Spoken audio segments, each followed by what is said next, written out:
அன்பு தகப்பனே, இந்த நல்ல நாளுக்காய் ஸ்தோத்திரம். பரிசுத்த ஆவியானவரே, உம்மை நேசிக்கிறோம்.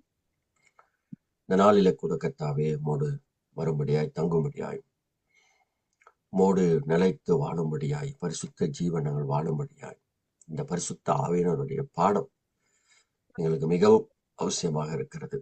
இந்த நாளிலே கூட இந்த பாடத்தினுடைய கடைசி நாளுக்கு வந்திருக்கிறோம். இன்னும் எங்களுக்கு அறியாத புரியாத காரியத்தை கற்றுத் தந்து எங்களை ஆசீர்வதித்து நடத்தும்படி ஜெபிக்கிறேன். முற்றிலுமா இந்த பாடத்தை பரிசுத்த ஆவியானவரே உம்முடைய கரத்தில் ஒப்பு கொடுக்கிறேன். நீர்தாமே இதில் ஆசீர்வதித்து நடத்தும்படி ஜெபிக்கிறேன். எங்களுக்கு அறியாத புரியாத விளங்காத காரியம் எல்லாம் எங்களை விளங்க செய்யும்படி நான் ஜெபிக்கிறேன். உங்களுடைய பலத்த கரம் எங்களோடு இருக்கட்டும். நாங்கள் ஆசீர்வதிக்கிறோம், உயர்த்துகிறோம். இயேசுவின் வராத நாமத்தில் கேட்டு வணங்கி ஜெபிக்கிறோம் எங்க நல்ல பிதாவே. ஆமேன், ஆமேன், ஆமேன். ஆமென், ஆமென், ஆமென். ரைட், நம் பாடத்துக்கு Amen, வேகமாய் Pastor. praise the Lord. Right, நம் பாடத்துக்கு வேகமாய் கடந்து செல்லுவோம். நோட்ஸ் பாருங்க. நம்ம போன வாரம் கடைசியா அந்த ட்ரினிட்டியை நம்ம படிச்சு முடித்தோம். திருத்துவத்தை குறித்து போன வாரம் நம்ம படித்தது நமக்கு தெரியும். இந்த வாரம் கொஞ்சம் மற்ற பாடங்களை குறித்து நம்ம படிக்க போகிறோம். ரைட், எடுத்துக்கொள்ளுங்க. உங்களுடைய நோட்ஸ்ல number 8, some of the titles apply to the Holy Spirit. பரிசுத்த ஆவியானவருக்கு சில நாமங்கள் இல்ல சில டைட்டில் கொடுக்கப்படுகிறதை நாம் பார்க்கிறோம். ரைட், பரிசுத்த ஆவியானவர் some titles which is applied to the Holy Spirit. Okay, நிறைய அங்க வசனங்களை கொடுத்திருக்கிறேன். ரைட், அவருக்கு நிறைய பேர்கள் உண்டு. There's so many titles for him. அவரை நிறைய விதமாக நம்மளால் அழைக்க முடியும். We can call him. நிறைய பைபிள் வேர்சஸ் இருக்கு. அவரை the Spirit of God, தேவனுடைய ஆவியானவர் என்று அழைக்கலாம். The Spirit of the Lord, கர்த்தரின் ஆவியின் கூட அழைக்கலாம். The Spirit of Father, இந்த வசனம்லாம் இருக்கு பாருங்க. 1வது வசனம் ஆதியாகமம் 1வது அதிகாரம் வசனம் 2. இதை ஒரு அசைன்மெண்ட் உங்களுக்கு கொடுக்குறேன். நீங்க இந்த ஒவ்வொரு வசனத்தையும் எழுதி படித்து என்ன டைட்டில் பரிசுத்த ஆவியானவருக்கு கொடுக்கப்பட்டிருக்கு என்று சொல்லி நீங்க எழுதணும். Right? What are the titles were given to the Holy Spirit? நிறைய பைபிள் வெர்சஸ் கொடுத்துருக்குறேன். அந்த பைபிள் வெர்ஸை ஒன்னொன்னா வாசிச்சுட்டு நீங்க பக்கத்துல எழுதிக்கணும். ஓகே, உதாரணத்துக்கு ஆதியாகமம் 1வது அதிகாரம் வசனம் 2, the Spirit of God, அவருக்கு தேவ ஆவி என்று ஒரு நாமம் கொடுக்கப்பட்டிருக்கு. Alright? அதே போல மத்தேயு 10வது அதிகாரம் வசனம் 20, the Spirit of your Father, தகப்பனின் ஆவியானவர் என்று கொடுக்கப்பட்டிருக்கு. ஜக்கரியா 12வது அதிகாரம் வசனம் 10, Spirit of Grace, கிருபையின் ஆவியானவர். 14, யோவான் 14வது அதிகாரம் வசனம் 17, the Spirit of Truth என்று நிறைய நாமங்கள் அவருக்கு கொடுக்கப்பட்டிருக்கு, பரிசுத்த ஆவியானவருக்கு. அவ வேதத்தை நீங்க வாசிக்கும் போது இப்படிப்பட்ட நாமங்களை நீங்க சொல்லும் பொழுது நீங்க வேற ஒரு ஆவின்னு நினைக்க கூடாது. இப்ப தேவ ஆவி அப்படின்றா அது ஒரு தனியா தேவனுக்கு இன்னொரு ஆவி ஒன்று இருக்கிறது அப்படி என்று நீங்க விளங்கிக் கொள்ளக்கூடாது. அது யாரை குறிக்கிறது? பரிசுத்த ஆவியானவர். ரைட், பரிசுத்த ஆவியானவர். இப்ப நம்மளுக்கே நிறைய பேர்கள் உண்டு. பெற்றோர்கள் நம்மளுக்கு ஒரு பேர் வச்சிருப்பாங்க, நண்பர்கள் நம்மளுக்கு ஒரு பேர் வச்சிருப்பாங்க, சில நேரம் கணவன் மனைவி நம்மளுக்கு கூப்பிடும் போது அவங்க ஒரு பேர் வச்சிருப்பாங்க. ஆமா இல்லையா? இப்ப புதுசா ட்ரெண்ட் ஆயிடுச்சு. இப்ப ட்ரெண்ட் என்னது? கணவருடைய பேரை பேரு சொல்லி கூப்பிடுறது இப்ப ட்ரெண்டு. ஆதி காலத்துல அப்படி கிடையாது. என்னோட டைம்லயே அப்படி இல்லை. இன்ன வரைக்கும் என் மனைவி என்ன ஒரு நாள் கூட பேர் வச்சு கூப்பிட்டதே கிடையாது. இனிமேலும் கூப்பிட போறதும் கிடையாது. Because that is not our culture. Right, western culture இன்னைக்கு நிறைய இந்தியர்களுக்குள்ள வந்துருச்சு. இப்ப அதுக்கு நம்ம பட்டிமன்றம் போட முடியாது. இது சரியா சரியில்லைன்னு டிபேட் பண்ண முடியாது. கணவனை பெயர் சொல்லி கூப்பிடுவது சரியா தவறா என்று ஒரு தனியா ஒரு பட்டிமன்றம் போட முடியாது. அப்ப என்னதான் சொல்றீங்க? அவங்களோட விருப்பம். நீங்க உங்க கணவரை எப்படி கூப்பிடணும்னு விரும்புங்களோ அப்படி கூப்பிடுங்க. இப்ப லேட்டஸ்டா இந்தியால எப்படின்னா கணவனை வாடா போடான்னு கூப்பிடுறது தான் ட்ரெண்ட். இப்ப இதான் லேட்டஸ்ட். தெரியுமா உங்களுக்கு? அநேக வருஷத்துக்கு முன்பா, நான் நினைக்கிறேன் ஒரு 7 வருஷம் முந்தி நான் நியூசிலாண்டுக்கு வந்தேன். வரும்பொழுது ஒரு பாஸ்டர் அவருடைய மெம்பர் வீட்டுக்கு என்னை கொண்டு போயிருந்தாரு. கொண்டு போயிருந்தேன்னா அவங்க ஒய்ஃப் மட்டும் இருந்தாங்க வீட்டுல, வீட்டு பிரேயருக்கு. ஒய்ஃப் மட்டும் இருந்தாங்க. அப்ப நான் கேட்டேன், உங்க கணவர் இல்லைங்களா, மேல இருக்காரா அப்படின்னு. இல்ல பஸ் இப்பதான் வந்தான், வந்து இப்ப குளிச்சு ரெடி ஆயிட்டு இருக்கான், இப்ப வந்துருவான் பாஸ்டர் கீழே. நாங்க ஏதோ பக்கத்து வீட்டுக்காரனை கூப்பிடுற மாதிரி கூப்பிடுறாங்க அவங்க. இப்பதான் வந்தான், மேல ரெடி ஆயிட்டு இருக்கிறான், நில்லுங்க நில்லுங்க கொஞ்ச நேரம், டேய் ரெடி ஆயிட்டியாடா, பாஸ்டர் வந்துட்டாரு கீழே வாடா. இது வந்து ட்ரெண்ட். இப்ப அதை வந்து ஜனங்க ஏத்துக்கொள்றாங்க. அவருக்கும் பிடிக்குது. தன்னுடைய மனைவி அவரை வாடா போடா அவன் இவன் பேசுறது அவருக்கு பிடிக்குது. அவருக்கே பிடிக்கும் போது நம்ம ஒண்ணும் செய்ய முடியாது. ஏன்னா அவர் தான் குடும்பம் நடத்துறாரு, நான் நடத்தல. பரிசுத்த ஆவியானவருக்கு நிறைய நாமங்கள், நிறைய பேர்கள் கொடுக்கப்பட்டிருக்கு. அப்ப இவ்வளவு வசனத்தை நீங்க வாசிக்கணும். பைபிள் ஸ்டடினாலே நிறைய வசனங்களை வாசிக்கணும். You need to study, you need to read நிறைய Bible verses. Never jump into conclusion when you read one passage. ஒரே ஒரு வார்த்தையை வாசித்துட்டு இதுதான் அதோடைய அர்த்தம் அப்படின்னு என்னைக்குமே நீங்க நினைக்க கூடாது. நிறைய வார்த்தைகளை வாசிக்கணும். So there's so many names or so many titles was given to the Holy Spirit. ஒரு வசனம் மட்டும் வாசிப்போமே. யோவான் 14வது அதிகாரம் வசனம் 16 வாசிங்க. John chapter 14 verse 16 வாசிங்க. நான் பிதாவை வேண்டிக் கொள்ளுவேன், அப்பொழுது என்றென்றைக்கும் உங்களுடனே கூட இருக்கும்படிக்கு சத்திய ஆவியாகிய வேறொரு தேற்றவாளனை அவர் உங்களுக்கு தந்தருளுவார். என்ன பேர் கொடுக்கப்பட்டிருக்கு? தேற்றவாளன். வேறு ஒரு தேற்றவாளனை உங்களுக்கு அவர் கொடுப்பார். அப்ப தேற்றவாளன் வேற, பரிசுத்த ஆவியானவர் வேற நம்ம நினைக்க கூடாது. இதெல்லாம் பரிசுத்த ஆவியானவருக்கு கொடுக்கப்பட்ட ஒரு நாமம். ஏசாயா 11வது அதிகாரம் வசனம் 2 வாசிங்க. The book of Isaiah chapter 11 verse 2 வாசிங்க பாக்குறேன்.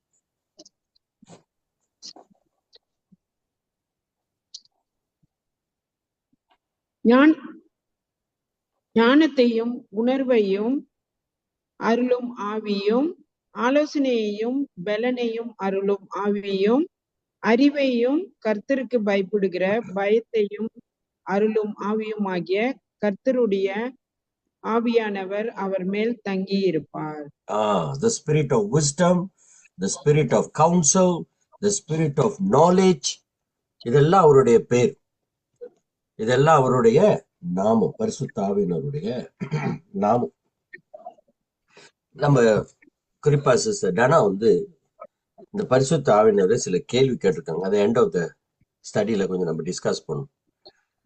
இப்போ உங்களுக்கு கடைசி வரைக்கும் உங்களோடு கூட இருக்கிற ஒரு பரிசுத்த ஆவியானவரை, ஒரு தேற்றவாளனை அவர் கொடுத்தார். அப்படி என்றால் கடைசி வரைக்கும் உங்க கூட இருப்பதுக்காக பரிசுத்த ஆவியன் கொடுத்தாரு. எந்த சூழ்நிலையும் பரிசுத்த ஆவியன் உங்கள்கிட்ட விலக மாட்டார் அப்படி நம்ம எடுத்துக்கொள்ள முடியாது. கொடுக்கப்பட்ட நோக்கம் எதுக்கு? எதுக்கு பரிசுத்த ஆவியன் நம்மளுக்கு கொடுக்கப்பட்டாரு? நம்மளோடு கடைசி வரைக்கும் இருக்கதான். ஆனா அவர் நம்மளோடு கடைசி வரைக்கும் இருக்காரா இல்லையான்னு நம்மளுடைய வாழ்க்கையை பொறுத்து இருக்கு. மறுபடியும் சொல்றேன், கவனமா கேளுங்க. The Holy Spirit was given to us to be with us forever and ever. That was the purpose that Holy Spirit was given to us. But for him to be with us forever and ever, it's up to us. It is up to us. It is my lifestyle. அவங்க சில கேள்வி கேட்டிருக்காங்க. கடைசியில நம்ம கொஞ்சம் discuss பண்ணுவோம், என்ன சொல்லுது. ஆல்ரைட், ஃபர்ஸ்ட் பைபிள் என்ன சொல்லுது அப்படின்ட்டு நம்ம பார்க்க போறோம். ஸோ ஒன்றாவது நம்ம என்ன பார்த்தோம்னா, நிறைய அவருக்கு வந்து நாமங்கள் கொடுக்கப்பட்டதை நம்ம பார்க்கணும். அடுத்தது உங்க நோட்ஸை பாருங்க, நம்பர் 9 பாருங்க. The Holy Spirit in creation. பரிசுத்த ஆவியானவர் ஆதியிலே சிருஷ்டிப்பின் காலத்திலே அவர் இருந்தார். The Holy Spirit was active in creation. பரிசுத்த ஆவியானவர் ஆரம்ப நாட்களில சிருஷ்டிப்பின் நேரத்திலே நிறைய அவர் ரொம்ப ஆக்டிவா இருந்தாராம். அப்படிதான் வாசிக்கிறோம். வாசிங்க டப்புன்னு. ஆதியாகமம் 1வது அதிகாரம் வசனம் 2 வாசிங்க. Genesis chapter 1 verse 2. பூமியானது ஒழுங்கின்மையும் பெருமையுமாய் இருந்தது, ஆழத்தின் மேல் இருள் இருந்தது, தேவ ஆவியானவர் ஜலத்தின் மேல் அசைவாடி கொண்டிருந்தார். அப்ப இங்க தேவ ஆவின்னு சொல்லும் போது வேற ஒரு ஆவி அப்படின்னு நீங்க எடுத்துக்கொள்ள கூடாது. யாரு குறிக்கிறது? பரிசுத்த ஆவியானவர். அப்ப கிரியேஷன் நேரத்திலே ஆவியானவர் அங்க இருந்தார். தேவ ஆவிதான் இந்த பூமி முழுவதும் இருள்ல இருந்தது. தேவ ஆவி அங்க இருந்தது. The spirit of God was there. Creation டைம்ல ஒரு நபர் இல்ல, ஒரு நபருக்கு மேல இருந்தாங்க. அதனாலதான் let us create man, let us create the heaven அப்படின்னு என்னைக்குமே அது வந்து புளூரல்ல தான் வரும், சிங்குலர்ல வராது, ஒருமையில வராது, பன்மையில தான் வரும். Alright? அப்ப கிரியேஷன் நேரத்துல யோபு வாசிங்க. யோபு 26வது அதிகாரம் வசனம் 13. Job chapter 26 verse 13.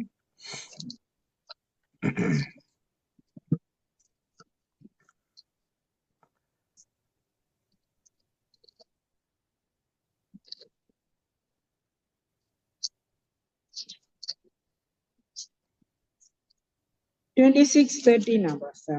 ஆமா. தமது ஆவியினாலே வானத்தை அலங்கரித்தார். அவருடைய கரம் நெளிவான சர்ப்ப நட்சத்திரத்தை உருவாக்கிற்று.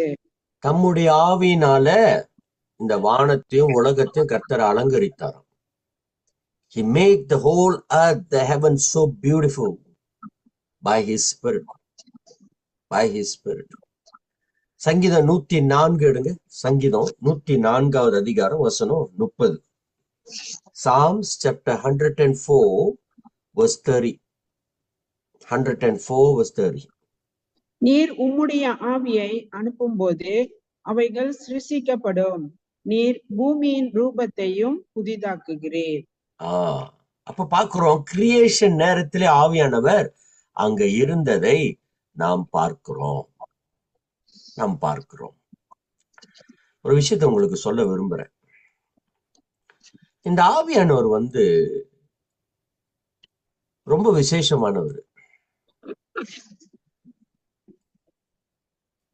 தனாவோட கேள்வி என்னன்னா, அவங்களுடைய கருத்து என்னன்னா, என்னதான் நம்ம பாவம் செஞ்சாலும் பரிசுத்த ஆவியானவர் நம்மளை விட்டு விலக மாட்டாரு.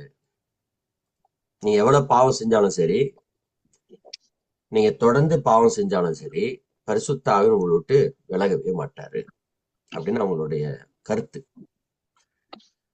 அந்த டிஸ்கஷன் நம்ம அப்புறம் பண்ணுவோமே. அவங்க சில வசனங்கள் கொடுத்துருக்காங்க, அதை நம்ம வாசிப்போம்.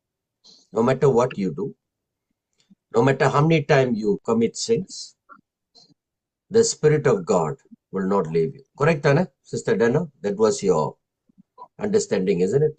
Sister Dana Supaya?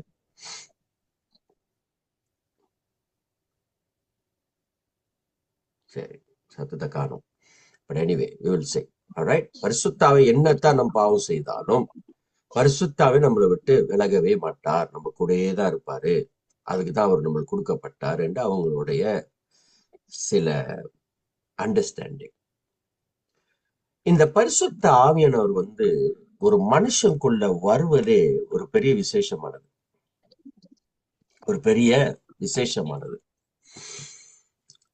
அது ஒரு மனுஷன் கர்த்தருக்குள்ள வந்து பிறக்கிறதை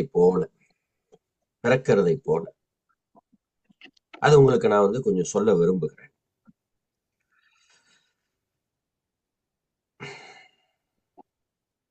ஒரு குழந்தைய பெற்று எடுக்கணும்னா, மனைவிமார்களுக்கு இல்ல ஒரு கரு தரிக்கணும்னா, முதலாவது மனைவிமார்களுக்கு அந்த ஊம்ல வந்து சில எக்ஸ் இருக்கணும். ஆல்ரைட்? முட்டைகள் இருக்கணும். ஆல்ரைட்? முட்டைன்னா நீங்க வீட்டுல சமைச்சு சாப்பிடுற முட்டை இல்ல, அந்த முட்டை இல்ல. இது குறிப்பாக பெண்களுக்குள்ள அந்த ஒரு எக்ஸ் இருக்கணும். அந்த எக்ஸ் இருந்தா தான் மனுஷன் ஆண்களுடைய வித்து அங்க போய் தங்க முடியும், அந்த சீட்டு போய் அங்க போய் தங்க முடியும். அந்த எக்ஸ் இல்லைன்னு சொன்னா அந்த வித்து அங்க போய் என்ன செய்ய முடியாது, தங்க முடியாது.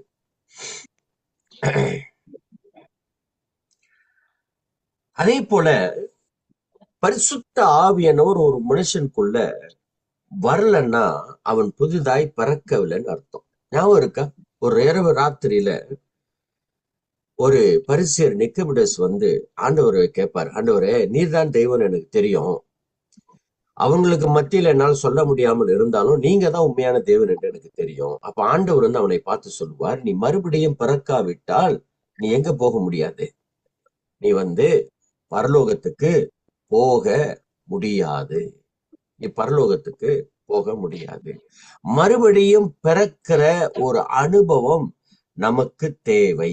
மறுபடியும் பிறக்கிற ஒரு அனுபவம் தேவை. மறுபடியும் பிறக்கலன்னா பரிசுத்த ஆவியானவர் நமக்குள்ள இல்லைன்னு அர்த்தம். பரிசுத்த ஆவி நமக்குள்ள இல்லைன்னு அர்த்தம். சோ ஒன்றாவது, எப்படி ஒரு ஒரு பெண்ணுக்கு அந்த கருவில முட்டைகள் தேவையோ அதே போல பரிசுத்த ஆவியானவர் நம்ம ஏற்றுக்கொள்ள நம்மளுக்குள்ள விசுவாசம் தேவை. எபிரேயர் 11வது அதிகாரம் வசனம் 1. பரிசுத்த ஆவியானவர் நம்மளுக்குள்ள வரணும். வாசிங்க, எபிரேயர் 11:1 வாசிங்க. Hebrews chapter 11 verse 1.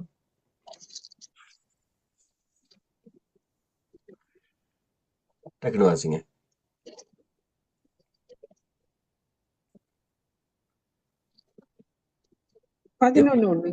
ஆமா ஆமா. விசுவாசமானது நம்பப்படுகிறவைகளின் உறுதியும் காணப்படாதவைகளின் நிச்சயமுமாய் இருக்கிறது. விசுவாசம் தான் எல்லாமே.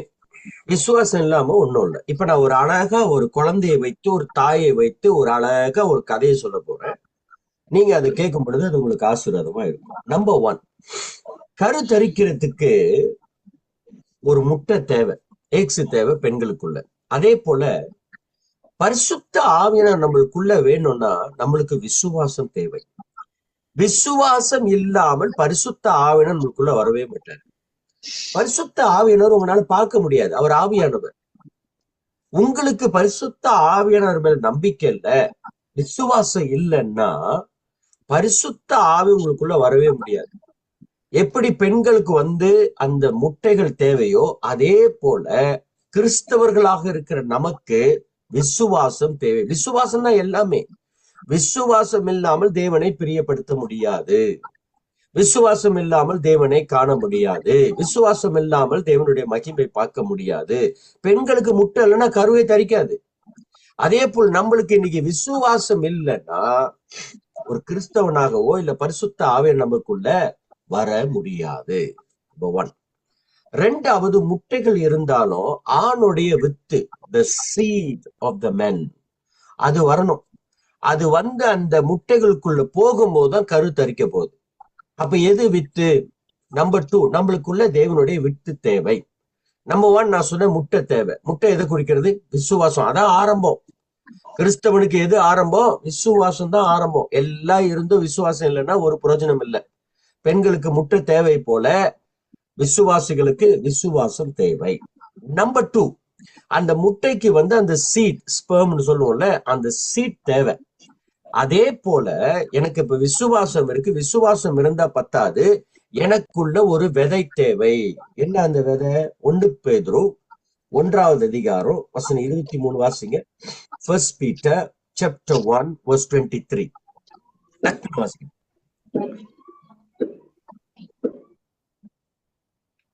அழிவுள்ள வித்தினாலே அல்ல, என்றென்றைக்கும் நிற்கிறதும் ஜீவனுள்ளதுமான தேவ வசனமாகிய அழிவில்லாத வித்தினாலே மறுபடியும் ஜெனிப்பிக்கப்பட்டிருக்கிறீர்களே. கைகளை வைத்து ஒரு அல்லேலூயா சொல்லுங்க. பெண்களுடைய முட்டைக்கு வந்து அந்த சீட், ஆண்களுடைய சீட்டு போய் தங்கணும். அதே போல எனக்கு முட்டைங்கிற ஒரு விசுவாசம் இருக்கு.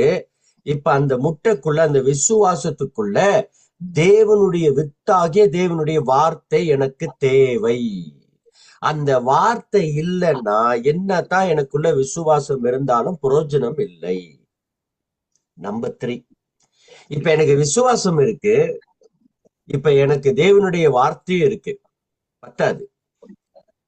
ஒரு விசேஷமான காரியம் இது, டாக்டர் ரீதியா, மெடிக்கல் ரீதியா சொல்றாங்க.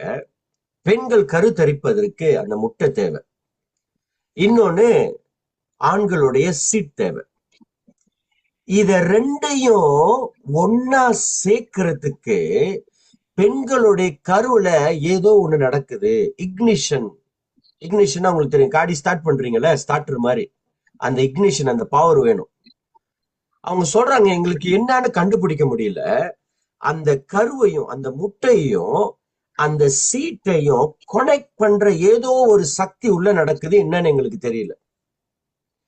Ignition is happening where the seed and the egg, it's coming together.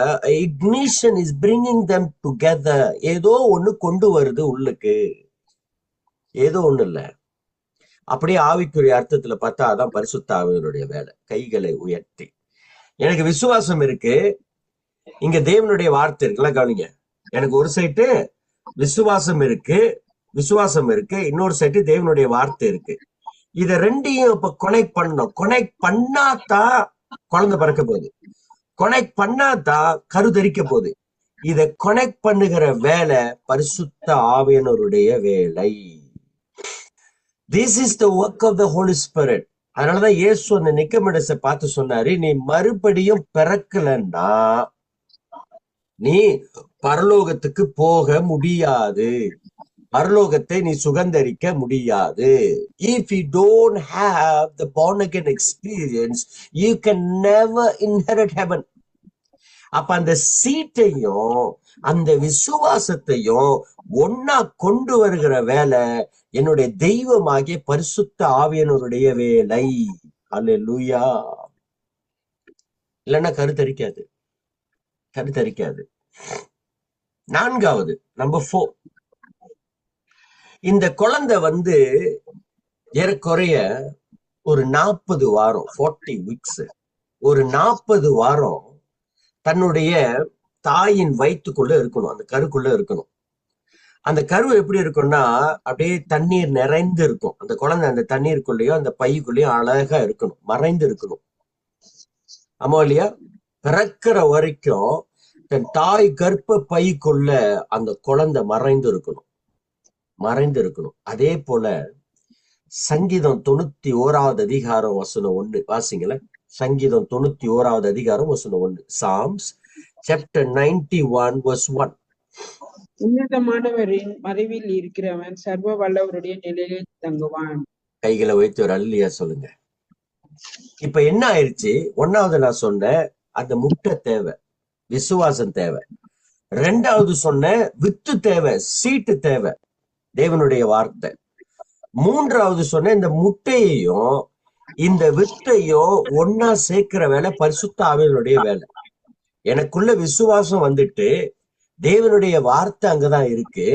என்னுடைய விசுவாசத்தையும் என்னுடைய வார்த்தையும் ஒன்னா கொண்டு வருகிற வேலை பரிசுத்த ஆவியானவருடைய வேலை. நான்காவது சொன்ன இந்த குழந்தை எப்படி தன் தாயின் கருவில அந்த பைக்குள்ள அந்த பேக்ல எவ்வளவு பாதுகாப்பா இருக்கிறதோ, அதே போல நீங்களும் நானும் உன்னதமான என் தேவனுடைய மறைவில தங்கும் பொழுது நீங்களும் நானும் பாதுகாக்கப்படுவோம். அல்லேலூயா. என்னைக்குமே அந்த உன்னதர் மறைவுக்குள்ள நாம் மறைந்து இருக்கணும், அவருடைய பிரசன்னத்திற்குள் நாம் மறைந்து இருக்கணும். அல்லேலூயா. அவருடைய மகிமைக்குள்ள நம்ம இருக்கணும், அவருடைய சிறகுக்குள்ள நம்ம இருக்கணும். அப்படி அந்த உன்னதமான தெய்வத்திற்குள் அவருக்குள் நாம் மறைந்து இருந்தோம்னா நம்மளுக்கு பாதுகாப்பு இருக்கு. குழந்தை வெளியே பிறந்து வர்ற வரைக்கும் தன்னுடைய தாயின் வயிற்றுல இருக்கிறது அதுக்கு பாதுகாப்பு. இல்லைன்னா அந்த குழந்தை ஒழுங்கா பிறந்து வராது. அதே போல நம்மளுக்கு இப்ப விசுவாசம் இருக்கு, வார்த்தை இருக்கு, பரிசுத்த ஆவியானவர் இருக்காரு. இது மூணும் இருந்தாலும் அந்த உன்னதமான தேவனுடைய மறைவில் எப்பொழுதும் நம்ம மறைந்து இருக்க காத்திருக்கணும். கரெக்டா வருதா? இந்த stage by stage, step by step. முட்டை தேவை, ரெண்டாவது வித்து தேவை, மூணாவது ஒரு இக்னிஷன் தேவை. இதெல்லாம் இருந்தாலும் தன் தாயின் வயிற்றுக்குள்ள அந்த கர்ப்பத்துக்குள்ள அந்த குழந்தை என்ன எப்படி இருக்கணும்? பாதுகாப்பா இருக்கணும். அதுக்கு பிறகு என்ன ஆகும்னா இந்த குழந்தை வெளியே வரணும். இப்ப இங்க நிறைய தாய்மார் இருக்கீங்க. பாயிண்ட் நம்பர் 5, குழந்தை எப்ப பிறந்து வரணும்னு நீங்க தீர்மானிப்பீங்களா? டாக்டர் தீர்மானிக்கணுமா? இல்ல அந்த குழந்தை தீர்மானிக்குமா? சொல்லுங்க. குழந்தை பெற்று எடுத்துங்க, சொல்லுங்க. யாரு தீர்மானிப்பா? For the baby to be born, you decide, or the doctor or the baby? Who decides? Baby first. Baby தான் டிசைட் பண்ணும். கரெக்டா? இப்ப டாக்டர் பார்த்து சொல்லுவாரு, அம்மா நான் நினைக்கிறேன் 5ஆம் மாசம் 10ஆம் தேதியில இருந்து 20ஆம் தேதிக்குள்ள வெளியே வந்துருவான்னு நினைக்கிறேன். சும்மா ஒரு எஸ்யூம் கொடுப்பாரு, சம்ஷன் தான். ஆமா இல்லையா? எந்த டாக்டராவது கரெக்டான டேட்டு கொடுத்துருக்காரா? ஒரு டாக்டர்னாலும் கொடுக்க முடியாது. சும்மா ஒரு கணக்கு, இந்த வாரத்துக்குள்ள இந்த நாள்ல இருந்து இந்த நாள்ல பிறந்து வந்துருவான். அந்த டைம்ல அந்த வலி கரெக்டா வரணும், அந்த பொசிஷன் கரெக்டா வரணும். குழந்தை நான் எப்ப வெளியே பிறந்து வர வேணுமென்று தீர்மானிக்குதோ அப்பதான் வரும். இப்ப கவனிங்க, முட்டை இருக்கு, இல்லையா? சீட் இருக்கு, அந்த ஸ்பெர்ம் இருக்கு, இக்னிஷன் இருக்கு. இப்ப குழந்தை வந்துருச்சு, மறைவா இருக்கு, அம்மாவோட வயிற்றுக்குள்ள மறைவா இருக்கு. இவ்வளவு நடந்தாலும் எப்ப அந்த குழந்தை பிறந்து வரணும்னு குழந்தை தான் டிசைட் பண்ணும். அதே போல நமக்கு விசுவாசம் இருக்கு, தேவனுடைய வார்த்தை இருக்கு, பரிசுத்த ஆவியானவர் வந்துட்டாரு, உன்னதமான தேவனுக்குள்ள மறைவாக இருக்கிறோம். இவ்வளவு இருந்தாலும் ரட்சிப்பு ஒரு தனிப்பட்ட மனுஷனுடைய தீர்மானமே ஒழிய இன்னொரு ஆளுடைய தீர்மானம் அல்ல. கைகளை உயர்த்தி, யாருனாலே நீங்க ரட்சிப்படைய மாட்டீங்க, யாருனாலே நீங்க பரலோகத்துக்கு போக மாட்டீங்க. யாராவது சொல்ல முடியுமா, பாஸ்டர் என் மனைவினால நான் பரலோகத்துக்கு போயிடுவேன்? சொல்லுங்க, யாராவது சொல்லுமா? ஒரு ஆள் கூட சொல்ல மாட்டேன். சத்தியமா வாழ்க்கையில வாய்ப்பே இல்லை. இதனால இப்ப நரகத்துல உட்கார்ந்தாலும் உட்காருவேன், பாதாளத்துல உட்காருவேன் தவிர இதனால நான் பரலோகத்துக்கு போகவே மாட்டேன். மனைவி மாருங்க கேளுங்க, பாஸ்டர் கரெக்டா சொன்னீங்க, எப்ப இந்த ஆளை கல்யாணம் பண்ணணும் அன்னையில இருந்து என் கதை முடிஞ்சு போச்சு, அன்னையில இருந்து முடிஞ்சிச்சு. இந்த ஆளுனால நான் பரலோகம் போனா வாய்ப்பே இல்லை பாஸ்டர். ஆண்டவரே இந்த ஆளை கூட்டிட்டு போங்க மேல, நான் பின்னால வரேன் மெதுவா, அப்பதான் நான் பரலோகத்துக்கு போக முடியும். பாஸ்டர்னால நான் பரலோகத்துக்கு போயிடுவேன். உண்மையா? உண்மை இல்லைங்க. அது தனிப்பட்ட மனுஷனுடைய தீர்மானம். கணவனினால் மனைவி போவதில்லை, மனைவினால் கணவன் போவதில்லை, பெற்றோர்களினால் பிள்ளைகள் போவதில்லை, பிள்ளைகளினால் பெற்றோர்கள் போவதில்லை, பாஸ்டர்னால மெம்பர் போக மாட்டாங்க, மெம்பர்னால பாஸ்டர் போக மாட்டாங்க. ஒரு மனுஷன் ரட்சிப்படைவது அவனுடைய தனிப்பட்ட தீர்மானம், அவனுடைய தனிப்பட்ட உரிமை. நம்ம ஒரு தூண்டுகோலா இருக்கலாம், நான் ஒரு தூண்டுகோலா இருக்கலாம். இப்ப இத்தனை மணிக்கு இந்த பைபிள் ஸ்டடி நடத்துறதுக்கு நான் ஒரு தூண்டுகோல் தான். இத படிக்கிறதும் படிக்காம இருக்கிறதும் உங்களுடைய பொறுப்பு.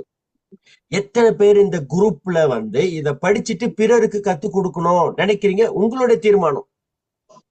சில பேர் இப்படி நம்ம படிப்போம், நம்ம அறிவுக்கு அது போதும் அப்படின்னு நினைப்பாங்க. சில பேர் இல்ல, நான் படிச்சதை பிறருக்கு கத்து கொடுக்கணும், அட்லீஸ்ட் என் பிள்ளைங்களுக்காக கத்து கொடுக்கணும், சில்ட்ரன் மினிஸ்ட்ரியில கத்து கொடுக்கணும், ஏதாவது ஒரு தீர்மானம் இருக்கும். எப்படி அந்த குழந்தை எப்ப பிறந்து வரணும்னு தீர்மானிக்குதோ அதே போல ரட்சிப்பு என்பது ஒரு தனிப்பட்ட மனுஷனுடைய உரிமை. நம்ம சபை வச்சு நடத்துறோம்ல, எவ்வளவு கஷ்டப்படுற இவனை கர்த்தருக்குள்ள கொண்டு வர்றதுக்கு வரான்னு நினைக்கிறீங்க? லேசுல எவ்வளவு அவனை கழுவி சுத்தப்படுத்தினாலும் அந்த பன்னி புத்தி அவனை விட்டு போவாது. பாத்திருக்கீங்களா? ஏன் இன்னும் அவன் ரெடி இல்ல. இந்த பன்றி ஒரு நாள் கூட மேல பார்க்காது. பாத்திருக்கீங்களா? பன்னி பாத்திருக்கீங்களா இல்லையா? என்ன எல்லாம் ஒரு மாதிரியா பாக்குறீங்க? நாங்க பார்க்காத பன்னியா எங்க வாழ்க்கையில நிறைய பன்றியை பார்த்துரு. இந்த பன்றி என்னன்னா ஒரு நாள் கூட மேல பார்க்கவே பார்க்காது. எப்ப பார்த்தாலும் கீழே தான் இருக்கும். ஒரு நாள் பார்க்கும் மேல, எப்ப போட்டு தள்ளுறதுக்கு கழுத்தை வெட்டுறதுக்கு கட்டி கொண்டு போவானுங்க, அப்பதான் பார்க்கும். ஏய் மேல வானம் ஒண்ணு இருக்கு, நட்சத்திரம் இருக்கு, சூரியன் இருக்கு, இவ்வளவு நாள் எனக்கு தெரியாது. பட் டூ லைட், கொல்ல போறானுங்க, அறுக்க போறானுங்க, டூ லைட். அதே போல இன்னைக்கு எவ்வளோ நம்ம பாடத்தை கத்துக் கொடுத்து, எவ்வளோ ஜபம் பண்ணி, எவ்வளோ அவங்கள கஷ்டப்பட்டு உருவாக்கி, எப்படியோ அவங்களை கர்த்தருக்குள்ள கொண்டு வரணும்னு நம்ம ஊழியம் எவ்வளோ கஷ்டப்பட்டு பாடுபடுறோம். சில பேர் பாருங்க அசையவே மாட்டான், அவன் அப்படியே தான் இருப்பான். பார்த்திருக்கீங்களா? அவன் நான் இப்படித்தான், நீ என்ன வேணாலும் கத்து, நீ என்ன வேணாலும் மைக்க பிடிச்சு கத்து, மைக்கே பிஞ்சு போற வரைக்கும் நீ கத்துனாலும், ஸ்பீக்கரே கிழிஞ்சிடமே நீ கத்துனாலும் எனக்கு அவளை நான் இப்படியே தான் இருப்பேன். ஏன்? தனிப்பட்ட மனுஷனுடைய தீர்மானம் அது, இண்டிவிஜுவல் டிசிஷன்ஸ் அது. ஆல்ரைட். இப்ப இந்த பேபி எப்ப பிறந்து வரணும்னு அது தீர்மானிக்கும். இப்ப கடைசியா பேபி தீர்மானிச்சிருச்சு. இந்த பேபி பிறந்து வரும்போது எது வெளியே வரணும் சொல்லுங்க? தலை. தலைதான் வரணும். இல்ல எனக்கு வந்து என் கை தான் வரணும்னு அந்த மாதிரி பேபி வந்திருக்கா நிக்காது. நான் சூப்பர்மேன் மாதிரி 2 கையோட தான் வெளியே வருவேன். எந்த பேபியாவது வந்திருக்கா? வர முடியாது. தலை தான் வரணும். அதான் ப்ராப்பர். ஒருவேளை தலை சரியா இல்லைன்னு கூட என்ன பண்ணுவாங்க, அழகா அட்ஜஸ்ட் பண்ணுவாங்க. இந்த பியூட்டி பாருங்கங்க, அந்த டைம் கரெக்டா வரும்போது தலை கரெக்டான பொசிஷனுக்கு வருதுங்க. எப்படிங்க இதெல்லாம் நடக்குது? எப்படி? யாருக்கு அந்த பேபி கத்து கொடுத்தா? அன்பு குழந்தாய், நீ கருக்குள் இருக்கிறாய், சரியான நேரத்தில் நீ சரியாக திரும்பி உன் தலையை ஒரு சரியான பொசிஷனுக்கு நீ கொண்டு வர வேண்டும். யாராவது கத்து கொடுத்தாங்களா இதுக்கு போயிட்டு? எப்படி இதெல்லாம் நடக்குது? எப்படி நடக்குது? அது பிறந்து வரும்போது தலை தான் வரணும். அப்படியே தலை குனிந்து வருது. இது எது குறிக்க தெரியுங்களா? ஒரு மனுஷன் நான் கர்த்தரை ஏற்றுக்கொள்ளணும்னு அவன் தீர்மானித்து வரும் பொழுது கர்த்தருக்கு முன்பாய் தலை வணங்கி அவன் வாழ கத்துக்க வேண்டும். You need to bow down before God. இந்த ஒரு அனுபவம் இல்லாதவங்க வந்து கர்த்தருக்குள்ள நிலைச்சு இருக்கவே முடியாது. Honouring God. எப்படி அந்த குழந்தை தலைதான் ஆனரிங் காட். கடவுளை நம்ம வணங்கணும். கடவுள் மேல எப்பொழுதும் அந்த பயம் இருக்கணும். சில பேர் ஆண்டவர் வந்து ரொம்ப அந்த ஒரு கணத்தோட நடத்துறது. Is my friend. ஜீசஸ் உங்க ஃப்ரெண்ட் இல்லைங்க. ஜீசஸ் இஸ் மை ஃப்ரெண்ட்னா நம்ம நண்பன் பெற்ற அந்த உறவை பத்தி பேசுது. அப்படிப்பட்ட ஒரு உறவு வேணும். தாய் தகப்பன் கிட்ட சொல்லாத சில விஷயத்த நம்ம நண்பர்கள்ட்ட சொல்லுவோம். அப்ப அது ரொம்ப ஸ்பெஷலான ரிலேஷன்ஷிப். அது அந்த ரிலேஷன்ஷிப்பை பத்தி பேசுது. ஜீசஸ் மை ஃப்ரெண்ட்னா உங்க ஃப்ரெண்ட பேசுற மாதிரி பேசக்கூடாது. அவர் தேவன், மறந்துடாதீங்க. அவர் தேவன். அவருக்கு வேண்டிய எல்லா கணத்தையும் மரியாதையும் கொடுக்க வேண்டியது நம்மளுடைய கடமை. ஆனரிங். அந்த குழந்தை பிறந்து வரும்போது தலையோட தான் வரும் இல்லையா?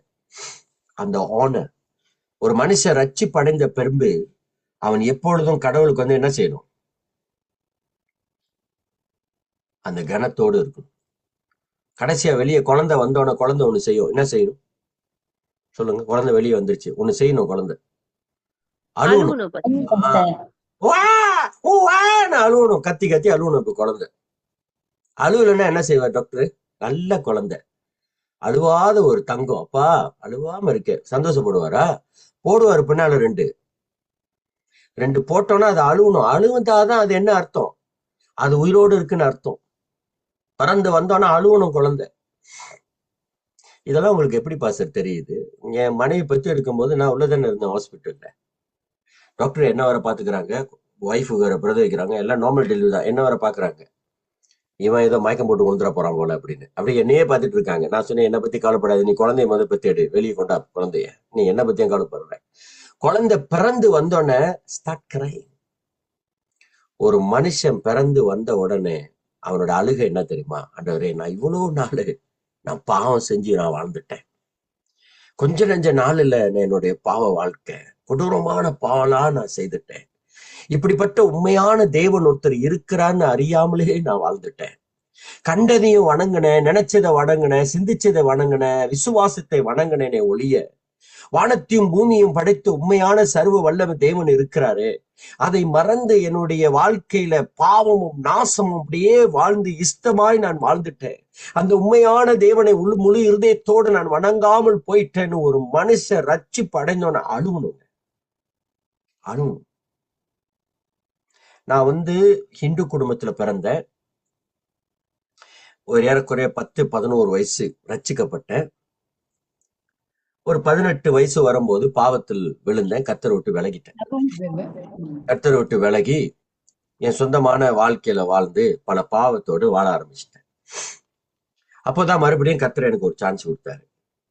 மறுபடியும் என்னை ரட்சித்தாரு. ரட்சித்தேன்ட்டு சொன்னாரு, மகனே உன் வாழ்க்கை எனக்கு கொடு, இந்த உலகத்துல வாழக்கூடாதுன்னு தற்கொலைக்காக ஓடி போன மனுஷன் நான்.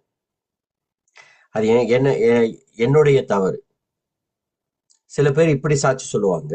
எப்படின்னா, நான் வந்து கர்த்தருக்குள்ள இருந்தேன், அவரை பாவத்துல விழுந்துட்டேன், ஆண்டவர் தான் இந்த பாதையில என்னை கொண்டு போனாரு.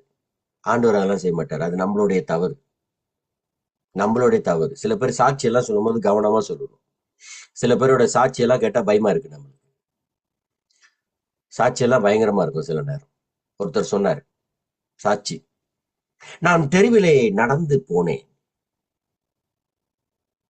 வேக வேகமாய் நடந்து போனேன், திடீரென்று பார்த்தேன் தெருவிலே வாழைப்பழ தோல் ஒண்ணு கிடந்தது. இப்படி சொல்லும் போதே எனக்கு தெரியும் ஏதோ ஒண்ணு கோளாறு சொல்ல போறான்னு நல்லா விளங்குது நம்மளுக்கு.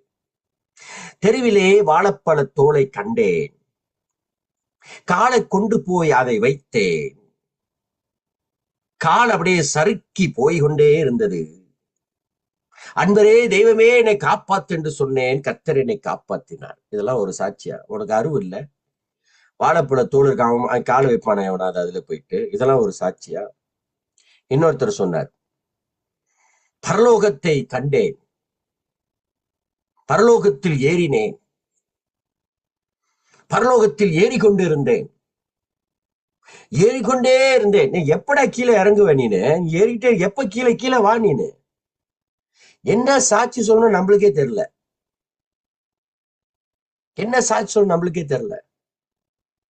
நான் தவறான பாதையில கடந்து போனது, பாவத்துல விழுந்தது என் கர்த்தர் செய்ய மாட்டாருங்க. எப்படிங்க கர்த்தர் அந்த பாதையில என்னை கொண்டு போய் என்னை ரட்சித்தார்? எப்படிங்க செய்வாரு? அவர் அப்படிப்பட்டவரா? இல்ல, அது என்னுடைய இச்சை, என்னுடைய தவறு. ஆண்டவர் மறுபடியும் எனக்கு ஒரு சான்ஸ் கொடுத்தாரு. உன் வாழ்க்கை எனக்கு ஒப்பு கொடு. நான் இப்ப நல்லா ட்ரக்ஸ் நிறைய யூஸ் பண்ணுவேன். இதே ஜோஹபாரு மாசாய் டவுன் சில பேருக்கு தெரியும். ஜோஹபாரு பசைகுடாங் என்ற ஒரு இடத்துல ஒயிட்டெல் கம்பெனில டிரைவரா வேலை செஞ்சேன். அப்பொழுது மாசாய் டவுன்ல போயிட்டு ட்ரக்ஸ் வாங்குறதும் அந்த பஸ் ஸ்டேஷன்ல ட்ரக்ஸ் விற்கிறது தான் என்னுடைய வேலை. அங்க மறைந்து வாழ்ந்திருந்தேன் ஒரு காரணத்தினால. அதுக்கு பிறகு வாழ்க்கை வந்து ரொம்ப வேதனை ஆயிட்டு, வாழக்கூடாதுன்னு சொல்லி போப் மாலே ரோக்குன்னு சொல்லுவாங்க, அதை நிறைய ஸ்மோக் பண்ணி என் நாக்கு வந்து மேல ஒட்டிக்கிச்சு. என்னோட நாக்கு வந்து மேல ஒட்டிக்கிச்சு. இப்படியே தான் பேசிட்டு அலைஞ்சேன். ஏன்னா அவ்வளோ ஒரு ஓவர்டோஸ் ஆயிடுச்சு. சரி, வாழக்கூடாதுன்னு ரோட்டை தாண்டி சாவலாம். ஏன்னா எனக்கு வந்து தூக்குமாடி சாவறதுக்கு தைரியம் பத்தல, மருந்து குடிக்கிறதுக்கும் தைரியம் பத்தல, மேல இருந்து குதிக்கிறதுக்கும் தைரியம் பத்தல எனக்கு. சரி, ட்ரக் அடிச்சுட்டு பெரிய ரோடு வரும்போது, பெரிய ஹைவே இருக்கும் அங்க ரோடை தாண்டி காடியில அடிபட்டு செத்துடலாம் அப்படின்னு ஒரு தீர்மானம் இருக்கும் பொழுது கர்த்தருடைய சத்தத்தை கேட்டேன். ரோட்டு ஓரத்துல நிக்கிறேன். ஒரு நாள் மத்தியானம் 12-1 மணி இருக்கும். ரோட்டு ஓரத்துல நிக்கிறேன். ஒரு சத்தத்தை கேட்டேன்.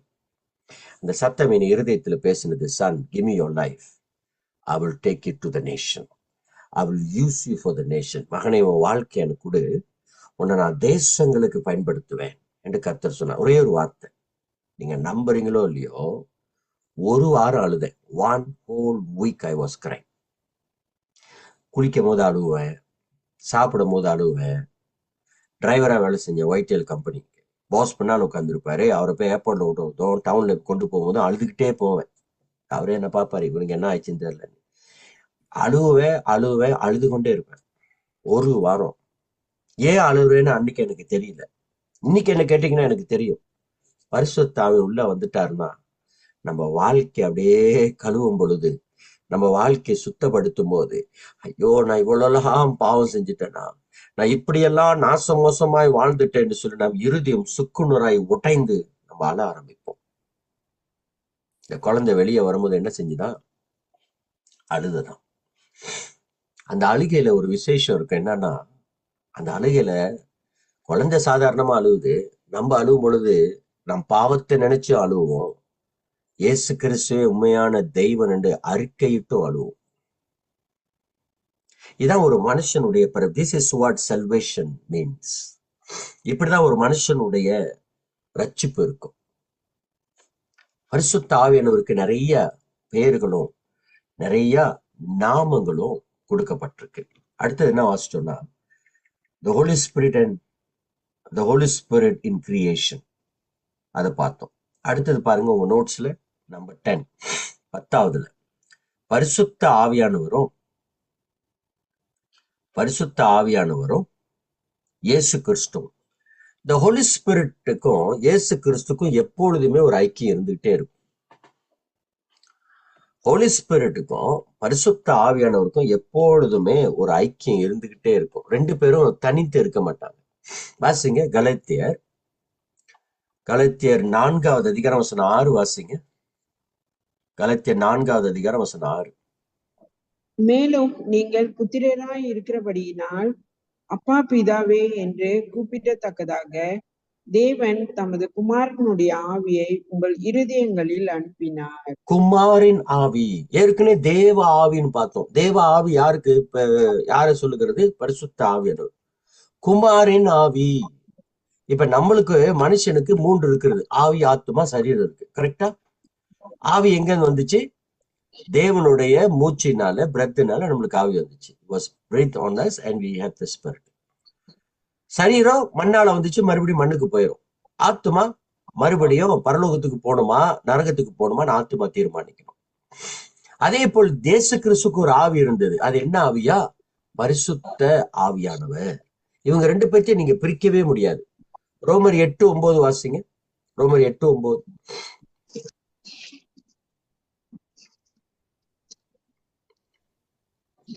ரோமர் 8:9. தேவனுடைய ஆவி உங்களில் வாசமாயிருந்தால் நீங்கள் மாமிசத்திற்கு உட்பட்டவர்களாய் இராமல் ஆவிக்கு உட்பட்டவராய் இருப்பீர்கள். கிறிஸ்துவின் ஆவி இல்லாதவன் அவருடையவன் அல்ல. கிறிஸ்துவின் ஆவி, பரிசுத்த ஆவியானவர், the spirit of Jesus நம்மளுக்குள்ள இல்லைன்னா நம்ம அவருக்கு சொந்தமானவரா இல்ல. இன்னொரு முக்கியமான வசனம், லூக்கா 1:35 வாசிங்க. லூக்கா 1வது அதிகாரம் 35.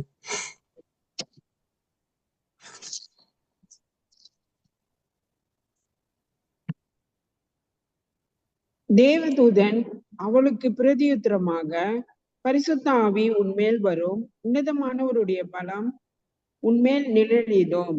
ஆதலால் உன்னிடத்தில் பிறக்கும் பரிசுத்தம் உள்ளது தேவனுடைய குமாரன் எனப்படும். பரிசுத்த ஆவியானவருக்கும் இயேசுக்கும் எப்போதும் ஒரு கனெக்ஷன். கருத்தரித்தார். எப்படி கருத்தரித்தாரா? இயேசு கிறிஸ்து கன்னியின் வயிற்றுல கருத்தரிக்கிறார். எப்படி? பரிசுத்த ஆவியானவர். ஒரு மனுஷனுடைய வித்துனால அவர் கருத்தரிக்கல. பரிசுத்த ஆவியானவர். பிரிக்கவே முடியாது. Holy spirit and Jesus Christ பிரிக்கவே முடியாது. இன்னொரு வசனம், லூக்கா 4:18 வாசிங்க. லூக்கா 4வது அதிகாரம் வசனம் 18. கர்த்தருடைய ஆவியானவர் என்மேல் இருக்கிறார், தரித்திரருக்கு சுவிசேஷத்தை பிரசங்கிக்கும்படி என்னை அபிஷேகம் பண்ணினார். இருதயம் நறுங்குண்டவர்களை குணமாக்கவும், சிறைப்பட்டவர்களுக்கு விடுதலையையும், குருடருக்கு பார்வையையும் பிரசித்தப்படுத்தவும், நொறுங்குண்டவர்களை விடுதலையாக்கவும். 19 போதும். தேவனுடைய ஆவி எனக்குள்ள இருக்கிறாரு. I was anointed by the Spirit of God. அதனால இத்தனை அற்புதங்களை நான் செய்கிறேன். கட்டப்பட்டவர்களை கட்டவுக்கவும், சிறைப்பட்டவர்களுக்கு விடுதலை கொடுக்கவும். எப்படி? I was anointed by the Spirit of God. இயேசு கிறிஸ்துவையும் பரிசுத்த ஆவியினர் பிரிக்கவே முடியாது. மத்தேயு 12வது அதிகாரம் 28 வாசிங்க. Matthew chapter 12 verse 28.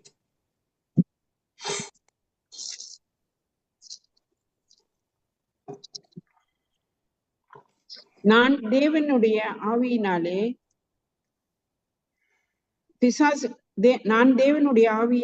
பிசாசுகளை துரத்துகிறபடியால் தேவனுடைய ராஜ்யம் உங்களிடத்தில் வந்திருக்கிறது. எப்படி பிசாசு ஓட்டினார் இயேசு கிறிஸ்து? தேவனுடைய ஆவியினாலே. தேவனுடைய ஆவியினாலே. அப்ப இயேசு கிறிஸ்துக்கும் ஆவியானவருக்கும் என்னைக்குமே கனெக்ஷன். இவங்களெல்லாம் தனித்தனியா பார்க்க முடியாது. பிதா, குமாரன், பரிசுத்தாவின் ஒன்று. தனித்தனியா பார்க்க முடியாது. ஸோ ஹோலி ஸ்பிரிட்டுக்கும் பரிசுத்த ஆவியானவருக்கும் ஆல்வேஸ் ஒரு கனெக்ஷன் இருக்கு.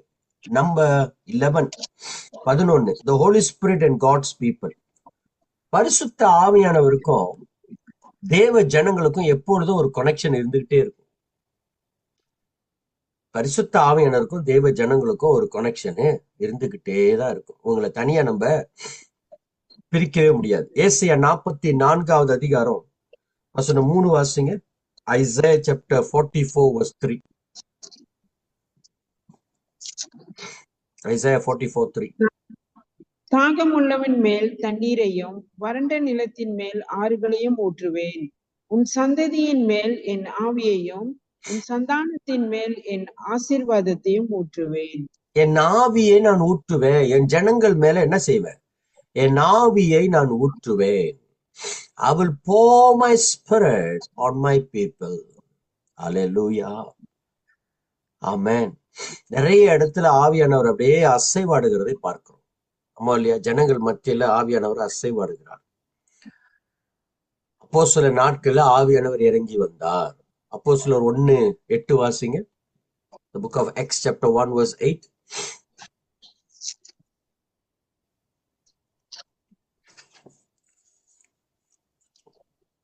அப்போஸ்தலர் 1:8. பரிசுத்த ஆவி உங்களிடத்தில் வரும்போது நீங்கள் பலன் அடைந்து எருசலேமிலும் யூதேயா முழுவதிலும் சமாரியாவிலும் பூமியின் கடைசி பரியந்தமும் எனக்கு சாட்சிகளாய் இருப்பீர்கள் என்றார். பரிசுத்த ஆவி யார் மேல வந்தது? சீடர்கள் மேல் வந்தது, நம்ம மேல வருகிறது. ஆமென். பரிசுத்த ஆவியானவருக்கும் ஜனங்களுக்கும் எப்பொழுதும் ஒரு கனெக்ஷன் இருந்துகிட்டே இருக்கும். பரிசுத்த ஆவி இல்லாம நீங்க உங்களை 2வது வருகைக்கு ஆயத்தப்படுத்தவே முடியாது. I'm telling you, you need the Holy Spirit. அதுக்குதான் Holy Spirit கொடுக்கப்பட்டார். அதுக்குதான் Holy Spirit நம்மளுக்கு கொடுக்கப்பட்டார். We need the Holy Spirit. பரிசுத்த ஆவியானவர் இல்லாம நம்ம 2வது வருகைக்கு நம்ம ஆயத்தப்படுத்தவே முடியாது. ஜூஸ் வெட்டிங் கல்ச்சர்னு ஒரு டாபிக் நான் கத்துக் கொடுப்பேன். யூதர்களுடைய திருமணத்தின் கலாச்சாரம் என்ன, முறைகள் என்னன்னு ஒரு 12 ஸ்டெப்ஸ் இருக்கு. அது இப்ப எனக்கு கத்துக் கொடுக்க டைம் இல்லை. ஆனா அந்த 12 ஸ்டெப்ஸ்ல ரொம்ப முக்கியமா, ரொம்ப பியூட்டிஃபுல்லா பிதா குமாரன் பரிசுத்த ஆவியானவர் அங்க இருக்கும். சும்மா கொஞ்சம் மட்டும் சொல்றேன்னே. இன்னைக்கு பொண்ணு பாக்குற விதம், மாப்பிள்ளை பாக்குற விதம் எல்லாம் மாறி போச்சு. ஏன்? அதான் இதுங்களே கூட்டி வந்துருதுங்களே. நம்ம ஐயா எங்க அந்த பொண்ணை பாக்குறது, எங்க இந்த மாப்பிள்ளை, இதுங்கதான் ரெடியா வந்துருதுங்களே. ரெடியா வந்துட்டு மிரட்டுதுங்க, கட்டிக்க போறியா இல்லையா பண்ணிங்க சொல்லி, சீக்கிரம் டைம் ஆகுது, எனக்கு டைம் இல்லை, சீக்கிரம் சொல்லு, கட்டிக்க போறியா இல்லையா நீனு, இல்லைன்னா நானே பாத்துக்கிறேன், ஒன்றும் பிரச்சனை இல்லை. அப்படி போயிருச்சு காலங்கள் இன்னைக்கு. ஒரு காலத்துல அப்படி இருந்துச்சு, அப்புறம் ரிஜிஸ்டர் பண்ணாங்க. இப்ப அது கூட தேவையில்லை, ஒண்ணுமே எனக்கு தேவையில்லை.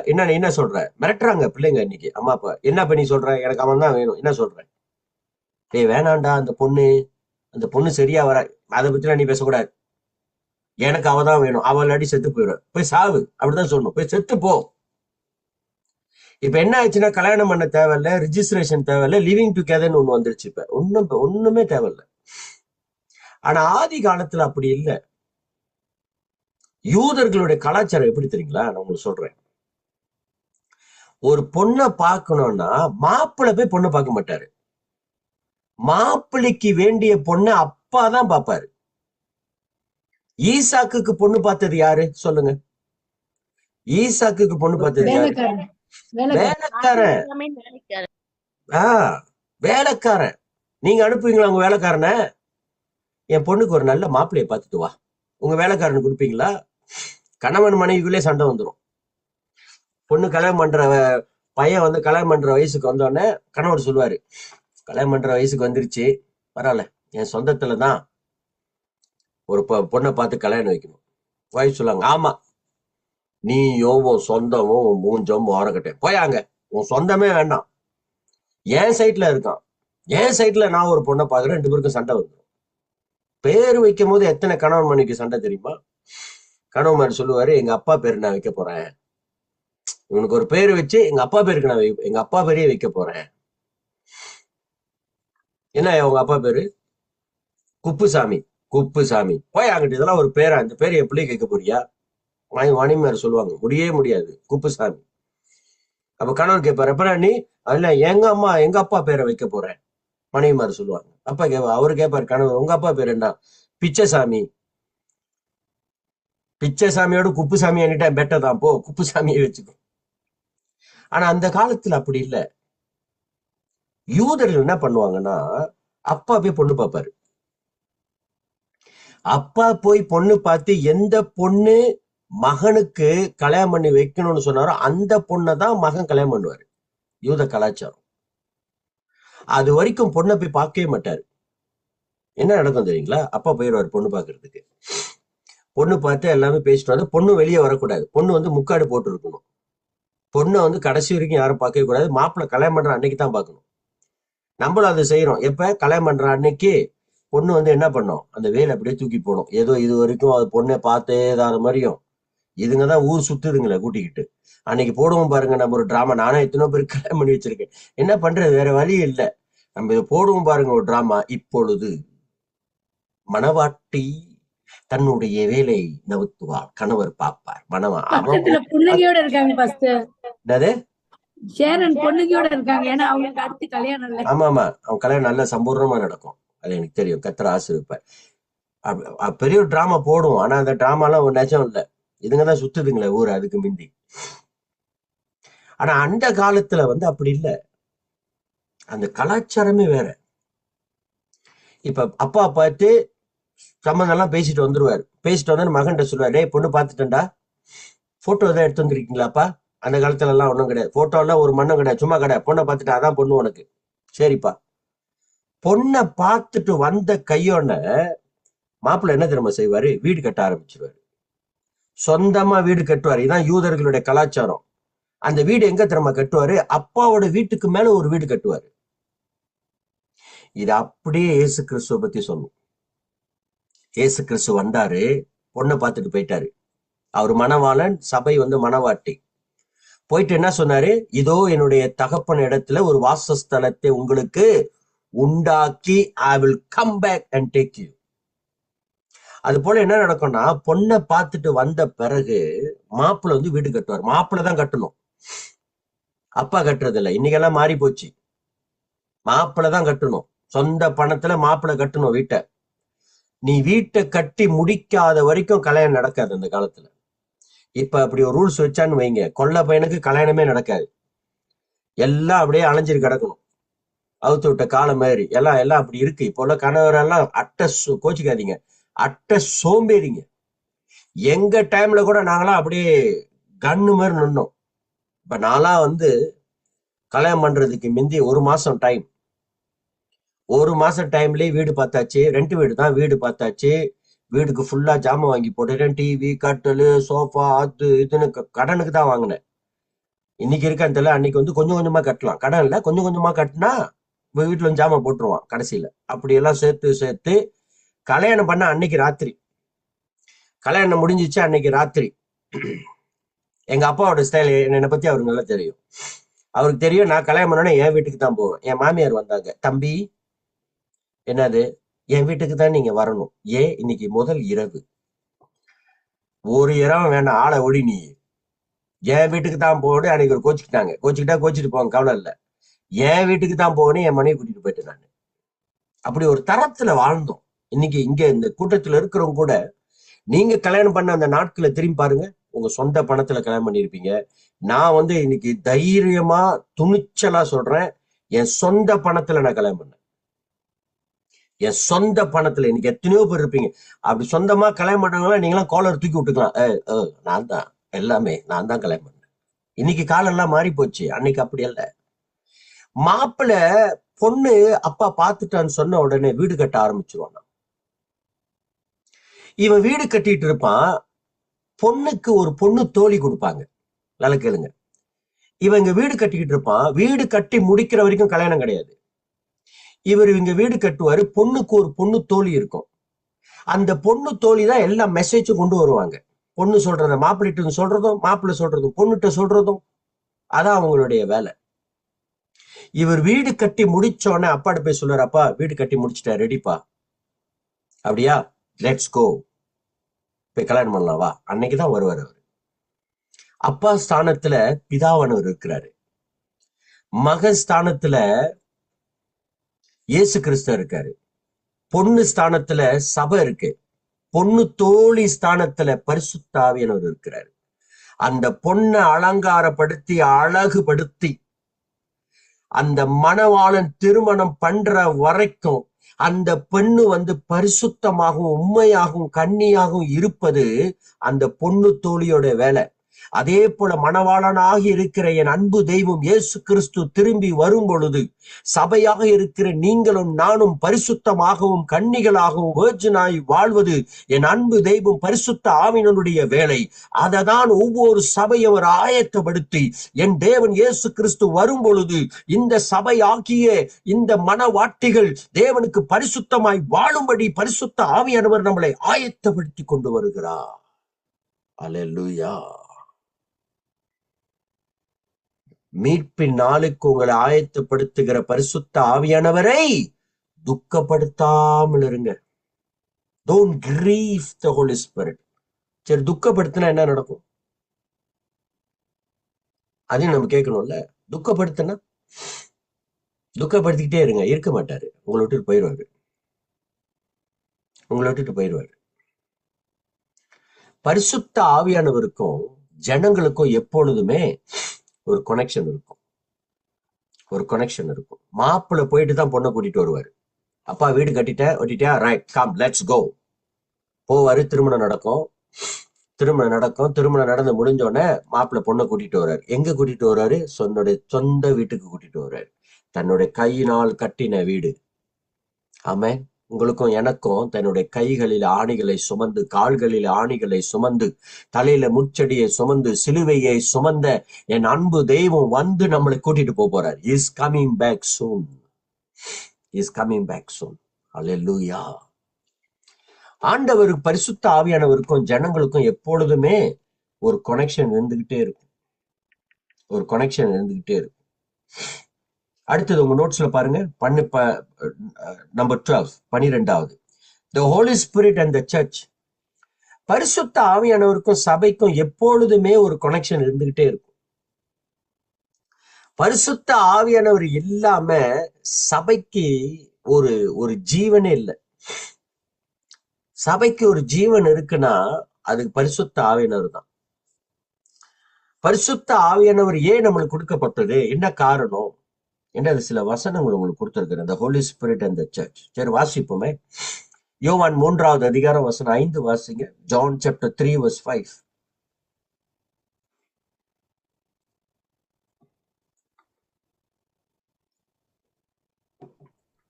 இயேசு பிரதியுத்தரமாக, ஒருவன் ஜலத்தினாலும் ஆவியினாலும் பிறவாவிட்டால் தேவனுடைய ராஜ்யத்தில் பிரவேசிக்க மாட்டான் என்று மெய்யாகவே உனக்கு சொல்லுகிறேன். தொடர்ந்து, மாம்சத்தினால் பிறப்பது மாம்சமாயிருக்கும், ஆவியினால் பிறப்பது ஆவியாயிருக்கும். தொடர்ந்து, நீங்கள் மறுபடியும் பிறக்க வேண்டும் என்று நான் உனக்கு சொன்னதை குறித்து அதிசயப்பட வேண்டாம். ஆமென். கவனிங்க, சபைன்னு சொல்ல நான் கட்டிடத்தை மட்டும் பேசல. சபைன்னு சொல்லும் போது நம்மள சொல்றேன். நம்ம இருந்தாதான் அது சபை. 4 பேர் கூடினாதான் அது சபை, இல்லைன்னா அது ஒரு கட்டிடம் தான். இந்த நிறைய பைபிள் வர்சஸ் கொடுத்துருக்கேன், அப்புறம் நீங்க வாசிங்க. இந்த ஜனங்களை உருவாக்குவதும் சபைகளை உருவாக்குவதும் கர்த்தருடைய வேலை. ஆவியானவர் சபைக்குள்ள இருக்கணும். எந்த சபையில ஆவியானவர் இல்லையோ அந்த சபை கர்த்தருடைய சபை அல்ல. ஆவியானவருக்கு நம்ம இடம் கொடுக்கணும். பரிசுத்த ஆவியானவர் என்ன நினைக்கிறாரு, பரிசுத்த ஆவியானவர் சபையை எப்படி நடத்தணும்னு நினைக்கிறாரோ அப்படி நம்ம இருக்கணும். சபைக்கு சபையின் பக்தி விருத்தி அடையும்படி ஊழியங்களை கொடுத்திருக்கிறாரு. ஆமா இல்லையா? 5 விதமான ஊழியம். என்ன சொல்லுங்க பாக்குற, எத்தனை ஊழியங்களை கொடுத்திருக்கிறாரு? 5 விதமான ஊழியம் சபைக்கு. 1வது அப்போஸ்தலர், 2வது தீர்க்கதரிசி, 3வது சுவிசேஷர், 4வது போதகர், 5வது 4வது போதகர், 5வது தான் மேய்ப்பன். Alright? Number 1 apostle, number 2 prophet, number 3 evangelist, number 4 pastor, number 5 is teacher. அது மட்டும் இல்ல, 9 கனிகளை கொடுத்தது யாரு? The gifts of the Spirit. எதுக்கு கொடுத்தாரு? சபைக்கு தான் கொடுத்தாரு. 9 கனிகளை கொடுத்தார். கலாத்தியர் 5வது அதிகாரம் 9 கனிகளை கொடுத்தார். அப்ப பரிசுத்த ஆவியானவருக்கும் சபைக்கும் எப்பொழுதுமே ஒரு கனெக்ஷன் இருக்கிறத நம்ம பார்த்துக்கிட்டே இருக்கோம். ஆமென். எப்பொழுதுமே ஒரு கனெக்ஷன் இருக்கும். சபைகள் வளருவதற்கும், சபை பலப்படுவதற்கும், சபையை பரிசுத்தப்படுத்துவதற்கும் பரிசுத்த ஆவியானவர் எப்பொழுதுமே சபையோடு ஒட்டி இருப்பார். அப்போஸ்தலர் 20வது அதிகாரம் வசனம் 28 வாசிங்க. அப்போஸ்தலர் 20வது அதிகாரம் வசனம் 28. Acts chapter 20 verse 28. ஆகையால் உங்களை குறித்தும் தேவன் தம்முடைய சுய ரத்தத்தினாலே சம்பாதித்துக் கொண்ட தமது சபையை மேய்ப்பதற்கு பரிசுத்த ஆவி உங்களை கண்காணிகளாக வைத்த மந்தை முழுவதையும் குறித்து எச்சரிக்கையாயிருங்கள். தெரியுதா பரிசுத்த ஆவியோட கனெக்ஷன்? மறுபடியும் வாசிங்க, ரொம்ப பியூட்டிஃபுல்லான வசனம். மறுபடியும் வாசிங்க. ஆகையால் உங்களை குறித்தும் தேவன் தம்முடைய சுய ரத்தத்தினாலே சம்பாதித்துக் கொண்ட தமது சபையை மேய்ப்பதற்கு பரிசுத்த ஆவி உங்களை கண்காணிகளாக வைத்த மந்தை முழுவதையும் குறித்து எச்சரிக்கையாயிருங்கள். நம்மள சபையில ஒரு பொசிஷன் கொடுத்து வச்சிருக்கிறதே யாரு? பரிசுத்த ஆவியானவர் தான். அவர் தான் நம்மளுக்கு ஒரு பொசிஷனை கொடுத்து வச்சிருக்கிறாரு. சோ பரிசுத்த ஆவியானவருக்கும் சபைக்கும் எப்பொழுதும் ஒரு கனெக்ஷன் இருந்துகிட்டே இருக்கும். அடுத்தது உங்க நோட்ஸை பாருங்க. Number 13. The emblems used for the Holy Spirit. பரிசுத்த ஆவியானவருக்கு சில அடையாளம் கொடுக்கப்பட்டிருக்கு. என்ன அடையாளம்? Number 1, dove.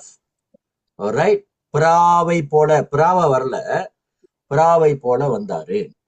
காத்து, பரிசுத்த ஆவியானவர் குறித்து பேசுறாங்க. வசனம் உங்களுக்கு கொடுத்திருக்கிறேன். அக்கினி, பரிசுத்த ஆவியானவர் குறித்து பேசுகிறது. ஜீவ தண்ணீர், லிவிங் வாட்டர், பரிசுத்த ஆவியானவர் குறித்து பேசுது. எண்ணெய், பரிசுத்த ஆவியானவரை குறித்து பேசுது. இதெல்லாம் எம்பலம்ஸ். ஒரு ஒரு ஒரு அடையாள சின்னம் பரிசுத்த ஆவியானவருக்கு. இதெல்லாம் பரிசுத்த ஆவியானவருக்கு ஒரு அடையாளம் கொடுக்கப்பட்டதை நாம் பார்க்கிறோம். சரி, அடுத்தது உங்க நோட்ஸ்ல பாருங்க. Number 14, the baptism of the Holy Spirit. பரிசுத்த ஆவியானவருடைய ஞானஸ்தானம். 2 விதமான ஞானஸ்தானம் தான் இருக்கு பைபிள்ல. only 2 type of baptism. ஒண்ணு தண்ணீர்ல, இன்னொன்னு ஆவியில. 2 தான் இருக்கு. தண்ணீர்ல எதுக்கு பிறக்கிறோம்? பாவங்கள் கழுவப்பட, நாம் புது மனிதன் என்று கர்த்தருக்கும் மற்றவங்களுக்கும் காமிக்க, தேவனுடைய வார்த்தை கீழ்ப்படிய, நான் ஒரு புதிய சிருஷ்டி என்று சொல்வதற்கு தண்ணீர்ல ஞானஸ்தானம் எடுக்கிறோம், வாட்டர் பேப்டிசம். அடுத்தது ஆவியில ஞானஸ்தானம் எடுக்கிறோம். எதுக்கு ஆவியில ஞானஸ்தானம் எடுக்கிறோம்? அவருக்குள்ள நிலைத்திருக்க, பரிசுத்த ஆவினம் நம்மளை ஆளுகை செய்ய நம்ம ஆவியில ஞானஸ்தானம் எடுக்கிறோம். ஆவியில ஞானஸ்தானம் பெறாதவர்கள் பரிசுத்தாவினுடைய ஆளுகை வராது. நான் ஆரம்பத்திலே கத்துக் கொடுத்ததை போல பரிசுத்த ஆவியானவர் எனக்குள்ள வராரு. எதுக்கு? என்ன ஆயத்தப்படுத்த. பரிசுத்த ஆவியானவர் என் மேல வராரு. எதுக்கு? என் மூலியமா பிறரை ஆயத்தப்படுத்த. The Holy Spirit is coming in me to edify me, to change me. The Holy Spirit is coming upon me. The Holy Spirit is coming upon me. Why? To lead others. அப்ப பரிசுத்த ஆவியானவருடைய அபிஷேகம் ரொம்ப முக்கியம். இப்ப நான் பரிசுத்த ஆவியானவருடைய அபிஷேகத்தை இல்ல அந்த ஆவியில நான் பிறந்துட்டேனா இல்லையா எப்படி நம்மளுக்கு தெரியும்? அதுக்கு சில அடையாளங்கள் இருக்கு. ஆமா இல்லையா? சில அடையாளங்கள் இருக்கு. நீங்க பரிசுத்த ஆவியானவரை பெற்ற உடனே ஒரு பெரிய மாற்றத்தை பார்த்துருவீங்க அப்படின்னு நான் சொல்ல மாட்டேன். ஆமா இல்லையா? இப்ப நான் உங்களுக்கு கேட்கிறேன், அப்போஸ்தலர் 1:8 தான் முத பெந்தெகோஸ்து நாட்களில பரிசுத்த ஆவியானவரை பெற்றாங்க. ஆமா இல்லையா? அன்னைக்கு என்ன நடந்துச்சு? பெற்ற உடனே அவங்களுக்கு என்ன நடந்துச்சு சொல்லுங்களேன். அந்நிய பாஷை பேசினாங்க பாஸ்டர். அந்நிய பாஷை பேசினாங்க பாஸ்டர். வேற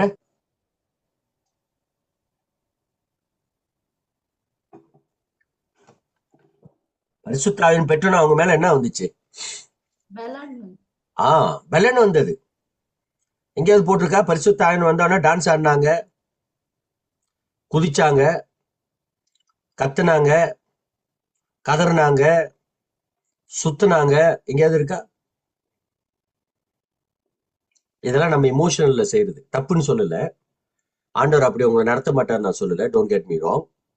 ஆனா பரிசுத்த ஆவியினர் உள்ள வந்துட்டாரு அப்படின்னா உங்க டான்ஸ்னாலயோ நீங்க கத்துறதுனாலயோ சுத்துறதுனாலயோ அப்படியே கீழே ஃப்ளோல இங்கிட்ட அங்கிட்ட அப்படியே உருண்டு உருண்டு வர்றதுனாலயோ பரிசுத்த ஆவியில நீங்க அபிஷேகம் பெற்றீங்க அர்த்தம் இல்லை.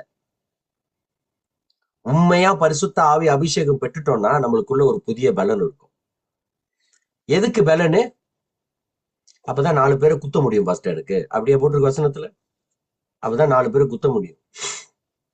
அப்படி போடலங்க. பரிசுத்த ஆவியினர் உங்களிடத்தில் வரும் பொழுது நீங்க பலன் அடைவீர்கள். எதுக்கு பலன் அடைவோம்? சாட்சியாய் வாழ. அப்படித்தானே வசனம் இருக்கு. ஆமா இல்லையா? நல்லா திங்க் பண்ணி பாருங்க. இந்துயிசம்ல மேல அடிச்சானா அது ஆடுது, சேர்ச்சில டிராம் அடிச்சா இவன் ஆடுறான். என்ன பெரிய வித்தியாசம்? அங்கேயும் ஆட்டம், இங்கேயும் ஆட்டம். இப்ப அப்படி ஆடுறதுனால எனக்குள்ள பரிசுத்த ஆவி வந்துட்டுன்னு அர்த்தமா? சொல்லுங்க. இல்ல, இல்லங்க.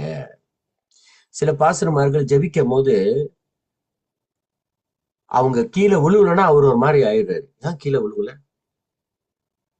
எப்படியாவது உழ வைக்கணும்னு தள்ளுவாரு. நான் பார்த்த ஒரு வாட்டி. அப்புறம் தள்ளுறாரு. இந்த பொம்பளையும் கீழே உழவ மாட்டுது. நீயா நானான்னு பார்ப்போம். தள்ளி தள்ளி தள்ளி உடம்பு வந்து கொஸ்டின் மார்க் மாதிரி, கேள்விக்கிற மாதிரி வளைஞ்சிருச்சு. ஆனாலும் அது உழவ மாட்டுது. இவரும் விட மாட்டாரு, அதுவும் விட மாட்டுது. இந்த 2 பேருக்கு என்னன்னா, இந்த பாசருக்கு என்னன்னா, கீழே விழுந்தாதான் அவங்க தேவனால் தொடப்பட்டாங்க அப்படின்னு ஒரு பழக்கத்தை நம்ம பழகிட்டோம் இன்னைக்கு. ஆமா இல்லையா? அப்படி இருக்கா பைபிள்ல எங்கேயாவது? கீழே விழுறது நான் தப்புன்னு சொல்லல. அபிஷேகம் வரும் பொழுது நம்மளால ஏற்றுக்கொள்ள முடியும். பிகாஸ் பரிசுத்த ஆவியுடைய அபிஷேகம் ரொம்ப விசேஷமானது. ஆனா விழுலன்னா நீங்க நிரப்பப்படலன்னு ஏன் நினைக்கிறீங்க? ஏன்? ஏன்னா எல்லாரும் பாக்குறானே, என்னடா அவர் கை வச்சா விழுறான், நான் கையை வச்சா விழ மாட்டான், எப்படியாவது உழ வச்சிடணும் இன்னைக்கு, இடிச்சு தள்ள வேண்டிதான், வேற என்ன? இதெல்லாம் நம்ம பிராக்டிஸ் பண்ணவே கூடாது. விழுந்தா என்ன, விளையாட்டு என்ன? பரிசுத்த ஆவின் உங்களிடத்தில் வரும் பொழுது நீங்க பலன் அடைந்து யூதியாவிலும் சமாரியாலும் ஜெருசலம் முழுவதும் சாட்சிகளாய் இருப்பீங்க. அப்படித்தானங்க பைபிள் இருக்கு. அப்படித்தானே வசனம் இருக்கு. ஒரு அடையாளம் என்ன? பலன். இன்னொரு அடையாளம் அந்நிய பாஷை. இந்த அந்நிய பாஷையை குறித்து நிறைய நான் பேசியிருக்கேன். 1 கொரிந்தியர் 14வது அதிகாரம். அந்நிய பாஷை குறித்து நிறைய நான் பேசியிருக்கேன். அந்நிய பாஷைக்கு ஒரு முறை இருக்கு. அந்நிய பாஷைக்கு வந்து ஒரு முறை இருக்கு. சும்மா பேசுறது இல்லை. அந்நிய பாஷை எல்லா இடத்துலயும் பேசுறது இல்லை. அதுக்கு சில ஒழுக்கங்கள் இருக்கு. நீங்க அந்நிய பாஷை பேசுவீங்களா? நல்லா பேசுவேன், ரொம்ப பேசுவேன். எங்க பேசுறேன்னு தான் இருக்கு எனக்கு. அதுக்கு ஒரு நாள் கிளாஸ் எடுத்தேன் உங்களுக்கு. அந்நிய பாஷைனா என்ன, அது நம்ம பேசலாமா பேசக்கூடாதா, அதோட அர்த்தங்கள் என்ன, அதை நம்ம அர்த்தம் சொல்ல முடியுமா, அதோட வல்லமை என்னன்னு சொல்லி இதெல்லாம் நிறைய பேசினேன். சோ ஒரு மனுஷனுக்குள்ள பரிசுத்த ஆவியினருடைய ஆவி ஞானஸ்தானத்தை பெற்றது எப்படி நம்ம கண்டுபிடிக்க முடியும்னு சொன்னா, அவனுக்குள்ள ஒரு விசேஷ வல்லமை இருக்கும். Baptism in the Holy Spirit, the purpose is to give a supernatural power, ability, union with Christ and union with other believers to fulfill his calling more effectively. பரிசுத்த ஆவி நம்மளுக்கு கொடுத்த காரணம் ஒரு பலன். என்னத்துக்கு பலனு? இயேசுவோட ஐக்கியமாக இருக்க, மற்றவங்களோட ஐக்கியமாக இருக்க, இன்னும் அவருடைய அழைப்பு நம்ம வாழ்க்கையில இன்னும் உறுதிப்படுத்த, அதை சரியா பயன்படுத்துவதற்காக பரிசுத்த ஆவியினர் கொடுக்கப்பட்டது. பிரேயர் முடிஞ்சோன்னு ஒண்ணு சொல்லுவோம், ஞாபகம் இருக்கா?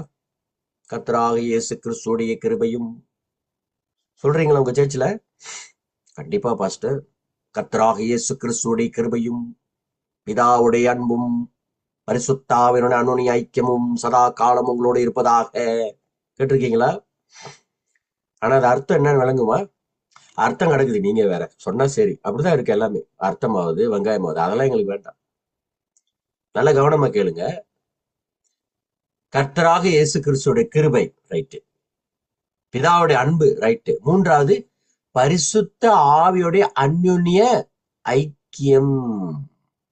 இப்ப எனக்குள்ள பரிசுத்த ஆவியினர் இருந்தா நான் அந்யோன்ய ஐக்கியத்தோடு வாழ்வேன்.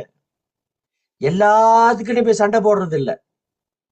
எல்லாத்துக்கூடயும் சண்டை போட்டுட்டு எனக்குள்ள பரிசுத்த ஆவியனர் இருக்காரு. பரிசுத்த ஆவியனர் இருந்தாருன்னா சண்டை மூட்ட மாட்டாரு, ஐக்கியத்தை உண்டாக்குவார்னா வசனம் எழுதப்பட்டிருக்கு. ஆமா இல்லையா?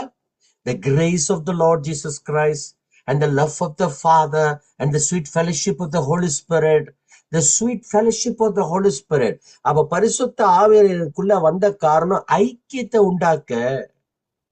எங்க ஐக்கியம் இருக்கோ அங்க சௌக்கியம் இருக்கும். அந்த ஐக்கியம் இருக்கா?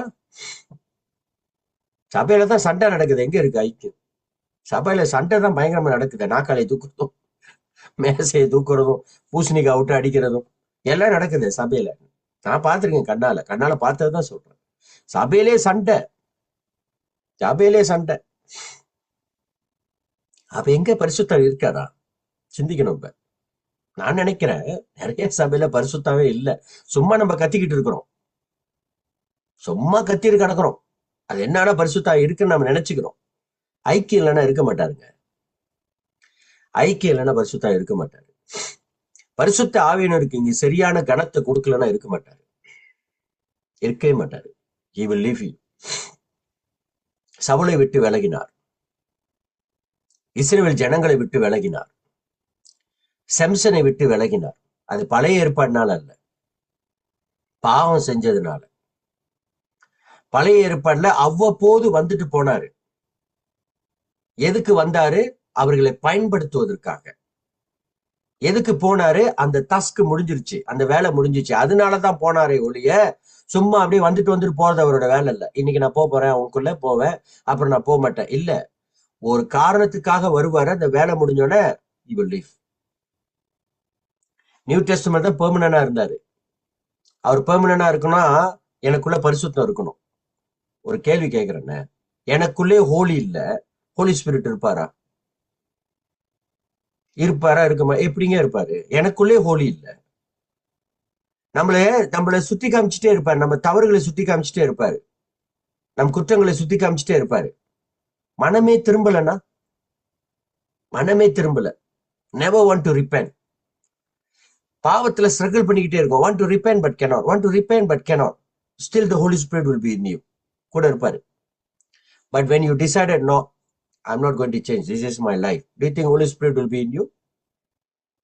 லாஜிக்கா பேசும்போது இருக்க மாட்டாருங்க. நானே இருக்க மாட்டேன், கடவுளே இருக்க மாட்டாரு. அப்படி இருந்தாருன்னா ஏன் ஜனங்களை அழிச்சு போடுறாரு? எதுக்கு ஜனங்க? இப்ப புதிய ஏற்பாடுல தான் ஜனங்க செத்தாங்க. புதிய ஏற்பாடுல இருக்கு, பைபிள் வசனங்கள் இருக்கு. ஜனங்கள் அழிக்கப்பட்டாங்க, ஜனங்கள் விரோதமாய் தேவனுக்கு எழும்பினாங்க, சபிக்கப்பட்டாங்க, பாவங்கள் வந்தது, இருக்கு வசனங்கள். சோ இந்த பரிசுத்த ஆவியினுடைய அபிஷேகத்தை பெற்ற நம்ம, அந்த ஆவி, அந்த அபிஷேகத்தை, அந்த ஞானஸ்தானத்துல கடந்து போனவங்க நம்ம விசேஷமானவர்கள். வாசிங்களேன், எபேசியர் 4வது அதிகாரம் வசனம் 5 வாசிங்க. எபேசியர் 4வது அதிகாரம் வசனம் 5.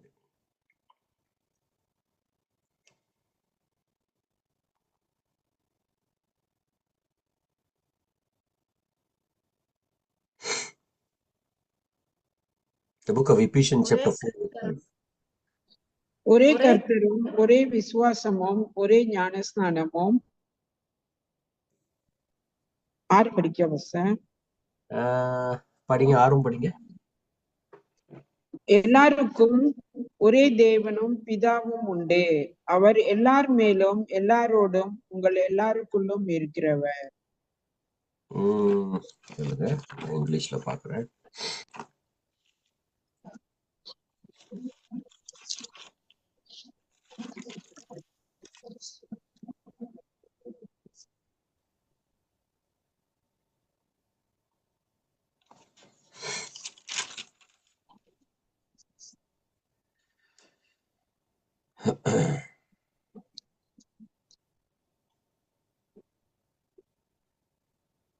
பதினெட்டு வாசிங்க, 5:18 வாசிங்க.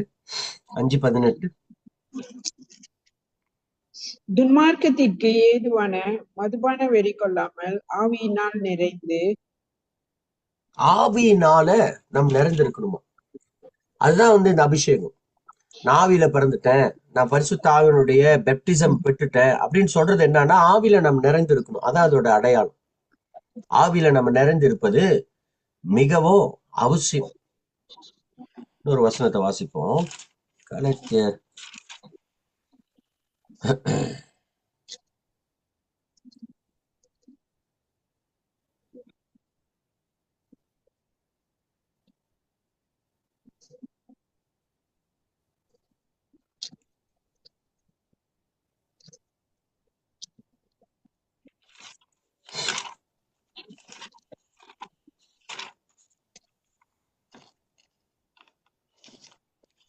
இந்த பரிசுத்த ஆவியானவர் வந்து நம்ம நம்ம அவருடைய அபிஷேகத்தை பெற்றோட ஒரு ஐக்கியத்தை உண்டாக்குவார். கலாத்தியர் 3:28 வாசிங்க. கலாத்தியர் 3:28. யூதன் என்றும் கிரேக்கன் என்றும் இல்லை, அடிமை என்றும் சுயாதீனம் என்றும் இல்லை, ஆண் என்றும் பெண் என்றும் இல்லை, நீங்கள் எல்லாரும் கிறிஸ்து இயேசுவுக்குள் ஒன்றாய் இருக்கிறீர்கள். ஒன்றா இருக்கிறோம். அதான் எனக்குள்ள வந்து நான் ஆவியின் அபிஷேகத்தை பெற்றுட்டேன், பரிசுத்த ஆவியினரோட அபிஷேகத்தை பெற்றுட்டேன்னா அதோட அர்த்தம் என்ன தெரியுங்களா? நான் கர்த்தரோடு ஒன்றா இருப்பேன். எனக்குள்ள அந்த ஒருமை இருக்கும், ஒருமனம் இருக்கும். சும்மா கத்துறது இல்லை, சும்மா சண்டை போடுறது இல்லை. நான் பார்த்திருக்கேன் சில மீட்டிங்ல சில பாஸ்டர் வந்து பிரசங்கம் பண்ணிட்டே இருப்பாங்க, திடீர்னு மைக்கு சரியா வேலை செய்யணும் கோவம் வந்துடும், மைக்கை போட்டு உடைச்சிருவாங்க. என்ன நினைக்கிறீங்க அதை பத்தி? நல்ல அபிஷேகப்பட்ட ஊழியக்கார் தான் பார்த்திருக்கேன் நான். டேபிளை உடைக்கிறதும் புல்பீட்டை உடைக்கிறதும் கத்துறதும் கதறதும் மைக்கை விட்டு வீசுறதும். என்ன நினைக்கிறீங்க? ஆவியானவர் செய்வார் நினைக்கிறீங்க? அப்படிலாம் செய்வார் ஆவியானவர்? அப்ப அவருக்குள்ள இருக்கிறது என்ன ஆவி? வேற ஏதோ ஒரு ஆவி. பரிசுத்த ஆவி இருக்க சொன்னா அசுத்த ஆவி இருக்குள்ளுக்கு சண்டை திட்டுறது இல்ல. Actually பாருங்க, some Christian also will be baptized in the Holy Spirit, but அவங்களுக்கும் sometimes கெட்ட ஆவிங்கள் இருக்குது, இருந்திருக்கு, நம்மளும் பார்த்திருக்கோம். சோ அப்படின்னா பரிசுத்த ஆவி இல்லைன்னு இல்ல. I mean this is I feel maybe I could be wrong, but பரிசுத்த ஆவியும் இருக்காங்க. பட் பரிசுத்த ஆவி வந்து very gentle spirit, right? So either our own flesh or when the other evil spirit is also with that particular person, அங்க வந்து அந்த evil spirit take over பண்ணுது, or the flesh is taking over. Holy Spirit வந்து normally he's a very gentle spirit, அதனால he will just step out. அப்படிதான் நான் think பண்றேன். இதோட பாயிண்ட் என்னன்னா, பரிசுத்த ஆவி இருக்காரு, ஆனா பரிசுத்த ஆவியானவர் உங்களை கண்ட்ரோல் பண்றதுக்கு நீங்க அலோவ் பண்றீங்களா? அதான் கேள்வி. பரிசுத்த ஆவி இல்ல, நான் உங்களை கேட்கல, நான் ஜெனரலா சொல்றேன், கேளுங்க. நான் ஜெனரலா சொல்றேன். பரிசுத்த ஆவிய நமக்குள்ள இருக்கிறாரு. எப்ப நீங்க மீட் அடைகிறீங்களோ, எப்ப வந்து உங்க வாழ்க்கையில ரட்சிப்பு வருதோ, பரிசுத்த ஆவி வந்துருவாரு. அன்னையிலிருந்து உங்க கூட தான் இருக்கிறாரு. உங்க கூட இருக்கிற ரைட்டு, அவர் உங்களை ஆளுகை செய்யறதா, உங்க பிளஷ் உங்களை ஆளுகை செய்தா? அநேக நேரம் என்னுடைய பிளஷும் என்னுடைய டிசைரும் ஆளுகை செய்யறதுனால பரிசுத்தாவே சும்மா இருக்கிறாரு. அதனாலதான் இதெல்லாம் நடக்குது. If you allow the Holy Spirit to control your life, you will never give in to your own self or your own desire. The Holy Spirit is in you. I am having the Holy Spirit in me. He is in me, but I need to allow him. I need to allow him to control me. I'm not allowing him to control me. சும்மா இருக்கிறாரு. சஞ்சய் வீட்டுக்கு வாங்க pastor. சரி வரேன். என்னை கூட்டிட்டு வந்துட்டு அந்த சோஃபால உட்கார வச்சுட்டு நீங்களே கதை பேசிட்டு இருக்கீங்க. கூப்பிட்டது என்ன? இல்லைன்னா என்ன கூப்பிட்டு நீங்க ஜெபம் பண்ணிட்டு இருக்கிறீங்க, இல்லைன்னா என்ன கூப்பிட்டுட்டு நீங்க பிரசங்கம் பண்ணிட்டு இருக்கிறீங்க. நாங்க சும்மா உட்கார்ந்துருக்கேன். நான் நினைப்பேனா இல்லையா, எதுக்கு என்ன கூப்பிட்டீங்க? எல்லாமே நீங்களே செய்றீங்க, எதுக்கு என்ன கூப்பிட்டீங்க? இன்னைக்கு பரிசுத்தர் அப்படித்தான் துக்கமா இருக்காரு. உனக்குள்ள நான் இருக்கிறேன், ஆனா நீ என்ன ஒன்னு ஆளுகை செய்ய விட மாட்ற. You're not allowing me to control you, to overrule you, to master you, to lead you. You're not allowing me. You are just allowing your own desires. இதான் பிரச்சனை. இதான் அதோட டிஃபரன்ஸ். அதனால பரிசுத்த இல்லைன்னு நான் சொல்லல, உள்ளுக்குதான் இருக்காரு, நோ டவுட். அது ஊழியக்காரங்களா இருக்கட்டும், யாரா இருக்கிறாரு. ஆனா அவரை நம்மளை நடத்துவதற்கு நம்ம அனுமதிக்கிறோமா? நீங்க மைக்க புடிச்சிட்டு பிரசங்கம் பண்றீங்க, கோபம் வருது, மைக்க விட்டு எறியறீங்க. பரிசுத்தாவை செய்வார் அந்த மாதிரி? எப்படி செய்வாரு? அப்ப உள்ளுக்கு இருக்காரு. அந்த ஊழியக்காரர் மேல பரிசுத்தாவை இல்லைன்னா சொல்லல, இருக்காரு. ஆனா அந்த ஊழியக்காரர் என்ன பண்றாரு, அந்த நேரத்துல பரிசுத்த ஆவியானவர் அவரை நடத்த விடாம அவர் ஒரு இமோஷன்ல போறாரு. This is what is happening. அதானே சர்ச்சிலயும் நடக்குது. Yes, 90% of the time this is what happens, Pastor. 90% 100%. 99%. 100%. This is what is happening. Holy Spirit is in me, no doubt. But am I allowing the Holy Spirit to lead me? இப்ப பரிசுத்த அவங்களுக்குள்ள இருக்கிறாரு. உங்களால பாவம் செய்ய முடியுமா முடியாதா? முடியும்ல, முடியும். முடியுமே. உள்ளுக்குதான் இருக்காரு. I can still sin if I want. ஏன் அப்படி? அதான் ஆரம்பத்துல இருந்துங்க. அதான் தேவனுடைய ஒரு படைப்பு. ஆதாமை படைத்து ஏவாளை படைத்து மரத்தையும் படைச்சாரு. மரத்தை வச்சாரு நடுவுல. நன்மையும் தீமையும் அறிகிற மரத்தை படைச்சு வைத்தாரு. அந்த மரம் ஒரு பாவ மரம் இல்ல, கெட்ட மரம், நல்ல மரம் தானே. நன்மையும் தீமையும் அறிகிற மரம் நல்ல மரமா கெட்ட மரமா? நல்ல மரங்க. அது எப்படி கெட்ட மரமா மாறும்? நன்மையும் தீமையும் அறிகிற ஒரு மரம். அதை வச்ச காரணம் என்ன? எனக்கு நீ கீழ்படுறியா? ஒண்ணு. ரெண்டாவது அந்த மரத்தை வச்ச காரணம் என்ன? To teach Adam and Eve that I'm above you. Even you are the master. Even you are in charge in the Garden of Eden. But you need to understand that I am above you. உனக்கு மேல ஒருத்தர் இருக்கிறாரு. அந்த மரத்தை பத்திலாம் நிறைய meaning இருக்கு. அதை பேசல டைம் இல்லை எனக்கு. சொல்றேன் உதாரணத்துக்கு. ஹோலி ஸ்பிரிட்டோட அபிஷேகம் பெற்ற நானு என் வாழ்க்கை வித்தியாசமா இருக்கணுங்க. ஹோலி ஸ்பிரிட்டை பெற்றுட்டேன், இன்னும் பழைய மாதிரியே இருக்கேன். அப்ப என்னதுக்கு ஹோலி ஸ்பிரிட்? ஹோலி ஸ்பிரிட்டை பெற்றுட்டேன், இன்னும் பழைய மாதிரியே தான் இருக்கிற. அப்ப என்னத்துக்கு உங்களுக்கு ஹோலி ஸ்பிரிட்? ஒரு கேள்வி கேளுங்க. இப்போ பரிசுத்த ஆவி நம்ம கூட இருக்காங்க. இருக்கும் போது இப்ப நம்ம ஒரு தப்பு பண்றோம். இப்ப வச்சுக்கோங்களேன், நாங்க கோவமா சண்டை கட்ட போடுறோம். அப்போ அந்த பரிசுத்த ஆவி என்ன பண்ணும் பாஸ்டர்? பரிசுத்த ஆவிக்குள்ள இருக்கிறாரு. நீங்க பாவம் செய்றீங்க, பரிசுத்த உள்ள இருந்து உங்களை திருத்துவாரு. உங்களை திருத்திக்கிட்டே இருப்பாரு, உங்களை கண்டிச்சுட்டே இருப்பாரு. தொடர்ந்து பாவம் செய்றீங்க, எப்படி பரிசுத்தாவே இருப்பாரு? எப்படி இருப்பாரு? இப்ப பாருங்க, பைபிள்ல போட்டிருக்கு, நம்ம எத்தனை வாட்டி ஒரு ஆளை forgive பண்ணணும்னு. அப்ப God 70 times 7, that is 490 times. But actually he's telling that we must forgive a person every time that person sins, unlimited. So நம்மளுக்கு இந்த மாதிரி கத்து கொடுக்கறதுக்குள்ள நம்ம ஒரு பாவம் செஞ்சுக்கிட்டு அத காட் கிட்ட மன்னிப்பு கேட்டுக்கிட்டு அந்த மாதிரி இருந்தா, ஐ மீன் சப்போஸ்லி அவர் நம்ம பாவம் செஞ்சுட்டு மன்னிப்பு கேட்டு அவர் அதை மறந்துடுவாரு தானே, அப்படித்தானே போட்டிருக்குது. சோ அவர் நம்மள மன்னிச்சுக்கிட்டே இருக்க மாட்டாரா? ஒண்ணு அது கிறிஸ்டியன் வாஸ்து. அதுக்கு என்ன கேள்வி? நம்ம பாவம் செஞ்சுக்கிட்டே இருந்தா அவர் மன்னிச்சுட்டே இருப்பாரு. But we have to ask forgiveness also and repent la. But என்னன்னா நம்மளையே ஆளை forgive பண்ண சொல்றாரு. ஆமா, இப்ப இங்க கேள்வி சிஸ்டர் forgiveness இல்ல. இங்க பாயிண்ட் forgiveness இல்ல. யாரு forgiveness கேப்பா? இப்ப நான் I have done something wrong. இப்ப நான் மன்னிப்பு கேட்கிறேன். பேதுரு கேட்கிறார் ஆண்டவரை, எத்தனை வாட்டி மன்னிக்கிறது? ஆண்டவர் சொல்றாரு unlimited time. Unlimited time, 490 times இல்ல, அன்லிமிட்டட் டைம். இப்போ மனுஷன் போயிட்டு இப்ப அவர் சகோதரனை பேதுருட்டு போய் மன்னிப்பு கேட்கிறாரு, என்ன மன்னிச்சிருங்க. சரிப்பா மன்னிச்சுட்டேன். அப்புறம் திருப்பி மன்னிச்சிருங்க. யார் மன்னிப்பு கேட்கிறானா? சும்மா எல்லாரும் மன்னிப்பு கேட்க மாட்டான். மனம் திரும்பணும்னு நினைக்கிறேன் தான் மன்னிப்பு கேட்பான். மனம் திரும்பாதவன் மன்னிப்பு கேட்கவே மாட்டான்.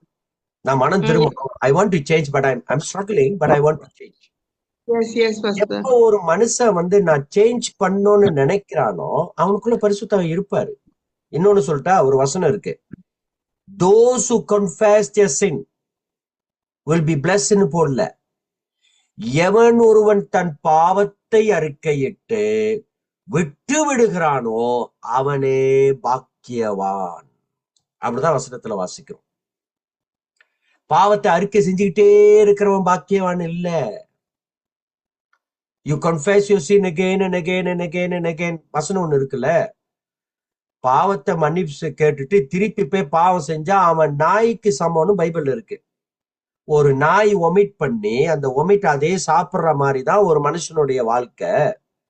இது யாருக்கு சொல்றாருன்னா, இன்னைக்கு மன்னிப்பு கேட்கறது நாளைக்கு பாவம் செய்யறது, திருப்பி மன்னிப்பு கேட்கறது திருப்பி பாவம் செய்யறது, திருப்பி மன்னிப்பு கேட்கறது திருப்பி பாவம் செய்யறது. அவன் பாக்கியவான் இல்ல. எவன் ஒருவன் தன் பாவத்தை மன்னித்து அவன் விட்டு விடுகிறானோ, எவன் ஒருவன் தன் பாவத்தை அறிக்கையிட்டு அதை விட்டு விடுகிறானோ அவனே பாக்கியவான்.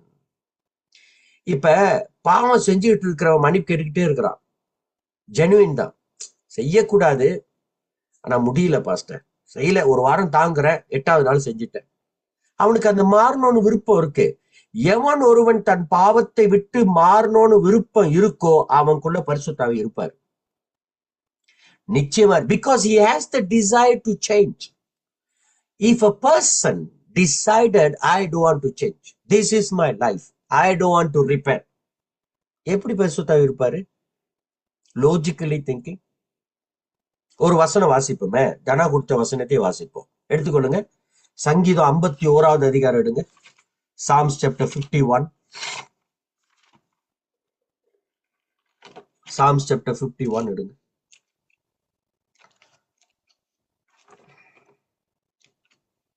எல்லாருக்கும் தெரிஞ்ச ஒரு வசனம் தான். சங்கீதம் 51வது அதிகாரம் வசனம் 11. Psalms chapter 51 verse 11. உமது சமூகத்தை விட்டு என்னை தள்ளாமலும் உமது பரிசுத்த ஆவியை என்னிடத்திலிருந்து எடுத்துக்கொள்ளாமலும் இரும். சரி, இப்ப நான் ஒரு கேள்வி கேட்கிறேன், உங்க எல்லாத்தையும் கேட்கிறேன். தாவீது 2 பாவம் செஞ்சிட்டார். இது பாவ அறிக்கையின் சங்கீதம்.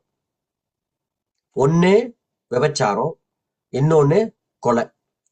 கரெக்டா? 2 பாவம். தன்னுடைய ராணுவருடைய மனைவி பத்ஷெபா, அவனோடு போயிட்டு பாவம் செஞ்சிருவார். அதை மறைக்கிறதுக்கு திட்டம் போட்டு தாவீதை பிளான் பண்ணி கொள்வார். அவர் கொள்ளல, பிளான் பண்ணி கொண்டுருவார். இந்த 2 பாவத்தை மறைக்கலான்னு பார்த்தாரு, தீர்க்கதரிசி வந்து சொல்லிடுவார், நீ தான் பாவின்றுவாரு. இப்ப அந்த பாவ அறிக்கையின் சங்கீதம் தான் சங்கீதம் 51. இப்ப do not cast me from your presence or take your Holy Spirit from me னா என்ன அர்த்தம்? தனாவே சொல்லுங்களேன், what does it mean? Pastor, அது வந்து ஓல்ட் டெஸ்டமென்ட்ல பாஸ்டர், ஓல்ட் டெஸ்டமென்ட்ல ஹோலி ஸ்பிரிட் வந்து கம் அண்ட் கோன்னு தான் நீங்க கத்து கொடுத்துருக்கீங்க. நியூ டெஸ்டமென்ட்ல தான் ஹோலி ஸ்பிரிட், ஜீசஸ் போயிட்டு ஹோலி ஸ்பிரிட் நம்மளுக்கு அனுப்பி விட்டுருக்காரு. and then in one verseல சொல்லுது, when the Holy Spirit come, அவர் வந்து forever ன்னு போட்டிருக்கு. இல்ல நான் அது தெரியும், நீங்க அது வசனம் கொடுத்துருக்கீங்க, அது நான் பிறகு சொல்றேன். இப்ப இங்க வந்து கம் அண்ட் கோ இல்ல. Holy Spirit, Old Testament, when he comes for a purpose, அந்த பர்பஸ்க்கு வந்து அந்த நேரத்துல வந்து அவங்கள பயன்படுத்துற. ஏன்னா பரிசுத்த ஆவியானவர் வராம யாருமே எதுவுமே செய்ய முடியாது. அது வேற சினாரியோ. இங்க என்ன நடக்குதுன்னா, பரிசுத்த ஆவியானவர், இப்ப verse 11ல பரிசுத்த ஆவியானவர் தாவீதுக்குள்ள இருக்கிறாரா இல்லையா? தானா சொல்லுங்க, பரிசுத்த ஆவியானவர் தாவீதுக்குள்ள இருக்காரா இல்லையா? verse 11 பிரகாரம் verse 11, do not cast me away from your presence னா, அப்ப அந்த டைம்ல வந்து பரிசுத்த ஆவி டேவிட் கூட இருக்காங்க. வெயிட், இருக்காரு, உள்ள தானே இருக்காரு. இப்ப நம்மளுக்கு தெரியுது உள்ள இருக்காரு. இப்ப இந்த டைம்ல தாவீது என்ன பெர்ஃபார்ம் பண்ணாரு? என்ன மிரக்கல் பெர்ஃபார்ம் பண்ணாரு? ஒண்ணுமே இல்ல. ஒண்ணும் இல்ல. ஆனா பரிசுத்த உள்ளதான் இருக்கிறாரு. செம்சன் வந்து சில அற்புத அடையாளம் செய்யும் போது பரிசுத்த ஆவியுடைய கிரியை நடக்குது. நான் டீச் பண்ண மாதிரிதான். ஓல்ட் டெஸ்டமென்ட்ல பெர்மனன்டா ஹோலி ஸ்பிரிட் ஒரு மனுஷக்குள்ள யாருக்குள்ளே இல்ல. அது பெந்தெகோஸ்து நாட்களுக்கு நடந்தது. அதுக்குன்னு பரிசுத்த ஆவியானவருக்குள்ள ஆதியில யாருக்குள்ளே இல்லைன்னு நான் சொல்லல. அந்தந்த டைம்ல அற்புதம் அடையாளம் செய்வதற்கு the Holy Spirit will use them for the task. ஃபுல்லா டுவெல் பண்ணது நியூ டெஸ்டமென்ட் ஏத்துக்கிறேன். ஆல்ரைட். இப்ப இந்த கட்டத்துல பார்க்கும்போது பரிசுத்த ஆவியானவர் தாவீதுக்குள்ள இருக்கிறாரு. பரிசுத்த ஆவியானவர் தாவீதுக்குள்ள இல்லைன்னா டோன்ட் டேக் இட்னு சொல்ல மாட்டார். டோன்ட் டேக் அவேன்னு எப்படி சொல்லுவாரு? David is saying, don't take away your Holy Spirit from me. It means the Holy Spirit in him. Point 1. Point 2, when he said, when he cried, don't take away the Holy Spirit from me, it means Holy Spirit can be taken away from a person. இல்லடா, ஏன் அப்படி அழுகுறாரு? தானே சொல்லுங்க. இந்த verse, மத்த verse போகாதீங்க, இந்த verse நான் சொல்றேன். இப்ப பரிசுத்த ஆவியானவர் என்ன நான் செஞ்சாலும் எனக்குள்ளதான் இருப்பாருன்னா இதை ஏன் ஜெபிக்கிறாரு தாவீது? அதான் பாஸ்டர், பிகாஸ் ஓல்ட் டெஸ்டமெண்ட்ல நம்ம ஃபியூ இடத்துல பார்த்திருக்கோம், லைக் சால் ஆல்சோ ஹோலி ஸ்பிரிட் அவரை விட்டுட்டு போயிட்டாரு தானே. ஈவன் டேவிட்க்கு கூட ஒரு டைம்ல வந்து அந்த அவருக்கு வந்து டிஸ்ட்ரெஸ் ஸ்பிரிட் மாதிரி வரும் ஒரு அந்த கட்டத்துல வந்து, அப்புறம் மியூசிக் அடிச்சோன்னும் அந்த டிஸ்ட்ரெஸ் ஸ்பிரிட் போயிடும். அது சவுல்ல இல்ல இல்ல டேவிட்டுக்கும் சாரி சால் சாரி சால்க்கு சாரி சால்க்கு. ஸோ அந்த அந்த ஓல்ட் டெஸ்டமெண்ட்ல வந்து ஹோலி ஸ்பிரிட் வந்து ஒருத்தவங்க கிட்ட பெர்மனண்டா இல்லைன்னு ஆக்சுவலி நீங்க இல்ல, அது கரெக்ட். நான் தான் டீச் பண்ணேன். அதை நான் ஏத்துக்கிறேன். அவ்வப்போது பரிசுத்த ஆவியானவர் வந்து அவங்கள பயன்படுத்துவார். கரெக்ட் தான் நீங்க சொல்றது. இப்ப என்னோட கேள்வி என்னன்னா, இப்ப நீங்க சொன்ன மாதிரி நீங்க நிறைய பைபிள் வர்சஸ் அனுப்புறீங்க, நான் எல்லாத்தையும் படிச்சேன், அதுக்கு என்னால் பதில் சொல்ல முடியும். இப்ப என்னோட கேள்வி என்னன்னா, நீங்க சொன்னீங்க பரிசுத்த என்னத்தான் நம்ம பாவம் செய்தாலும் பரிசுத்த ஆவியானவர் நம்மளை விட்டு போக மாட்டாரு, அவர் நம்மளுக்காய் கொடுக்கப்பட்டாரு, ரிடெம்ஷனுக்காய் கொடுக்கப்பட்டாரு, he will live with us in forever and ever, அப்படியெல்லாம் நீங்க சொன்னீங்க. அதுக்கு பைபிள் வர்ஸ் அனுப்பியிருக்கீங்க. அதோட கான்டெக்ட் என்னன்னு நான் முடிச்சிடுறேன். அதோட கான்டெக்ட் என்னன்னு நம்மளுக்கு தெரியணும். இப்ப என்னோட கேள்வி, Psalms chapter 51 verse 11ல he's crying to God and say, don't take away your Holy Spirit from me. னா two reason.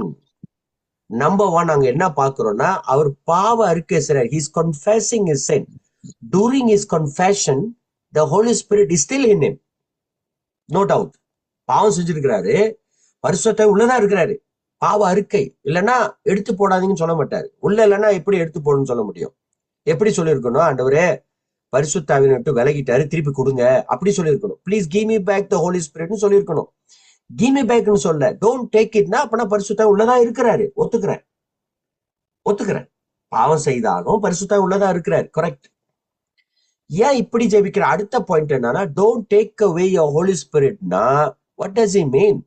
If a man is not repenting, if a man is continuous sinning, Holy Spirit can be taken away from you. அது volt testament இருந்தா new testament இருந்தா சரி, new டெஸ்டமென்டே பார்ப்போமே. அப்போஸ்தலர் 5வது அதிகாரம் எடுங்க. அப்போஸ்தலர் 5வது அதிகாரம், Acts chapter 5. வெளிப்பாடு கிடைச்சிச்சு பாஸ்டர். சொல்லுங்க உங்க வெளிப்பாடு.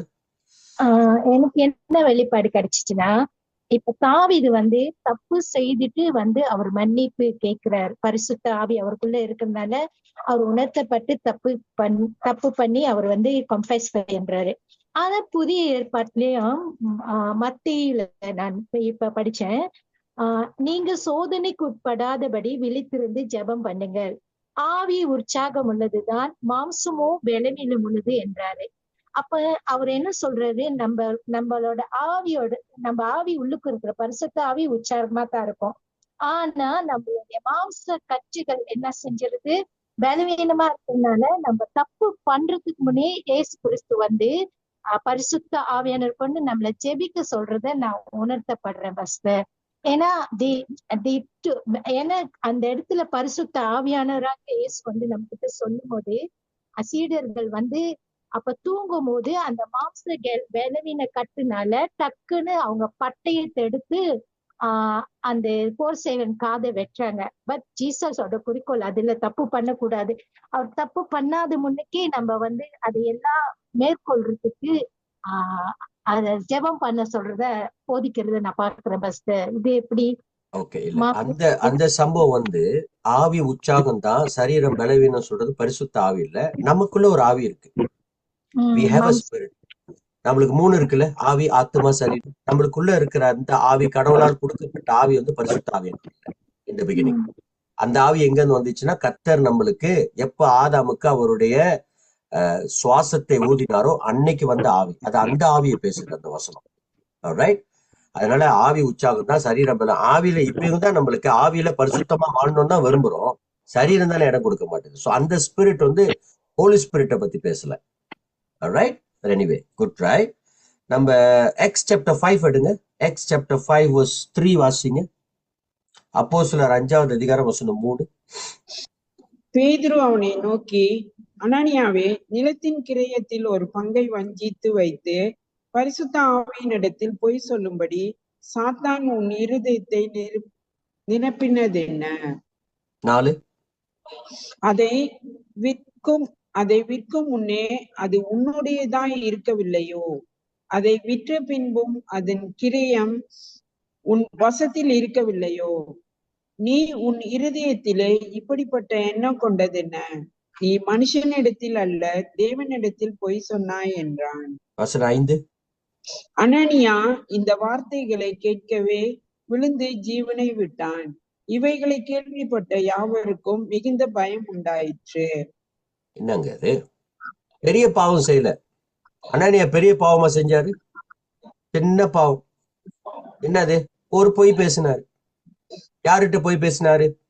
பரிசுத்த ஆவியன்ட்டு போய் பேசினாரு. செத்து போயிட்டாருங்க. பரிசுத்த ஆவி உள்ளதானே இருக்கிறாரு. உள்ளியா இருக்காரு? இல்லங்க, பரிசுத்த உள்ள இருக்கிறாருங்க. ஆனா செத்து போயிட்டான் மனுஷன். சின்னோண்டு பாவம் தான், பெரிய பாவம்லாம் கிடையாது. தாவீது செஞ்ச மாதிரி இல்ல. சின்ன ஒரு லாய் மறைச்சாரு, பட் ஹி டைட். பரிசுத்த ஆவியர்கிட்ட போய் பேசினாரு, செத்து போயிட்டாரு. எங்க போயிட்டாரு இப்ப பரிசுத்தான்? உள்ள இருந்தாருன்னா நான் சாவ கூடாது. I should not die. Don't grieve the Holy Spirit. What does he mean? Don't grieve the Holy Spirit. அப்ப அவர் உள்ள வந்து உள்ளே இருப்பாரு. நம்ம துக்கப்படுத்திக்கிட்டே இருப்போம். எவ்வளவுக்கு எவ்வளவு நம்ம துக்கப்படுத்தினாலும் அவர் உள்ளேயே இருப்பாரு. அப்படியா?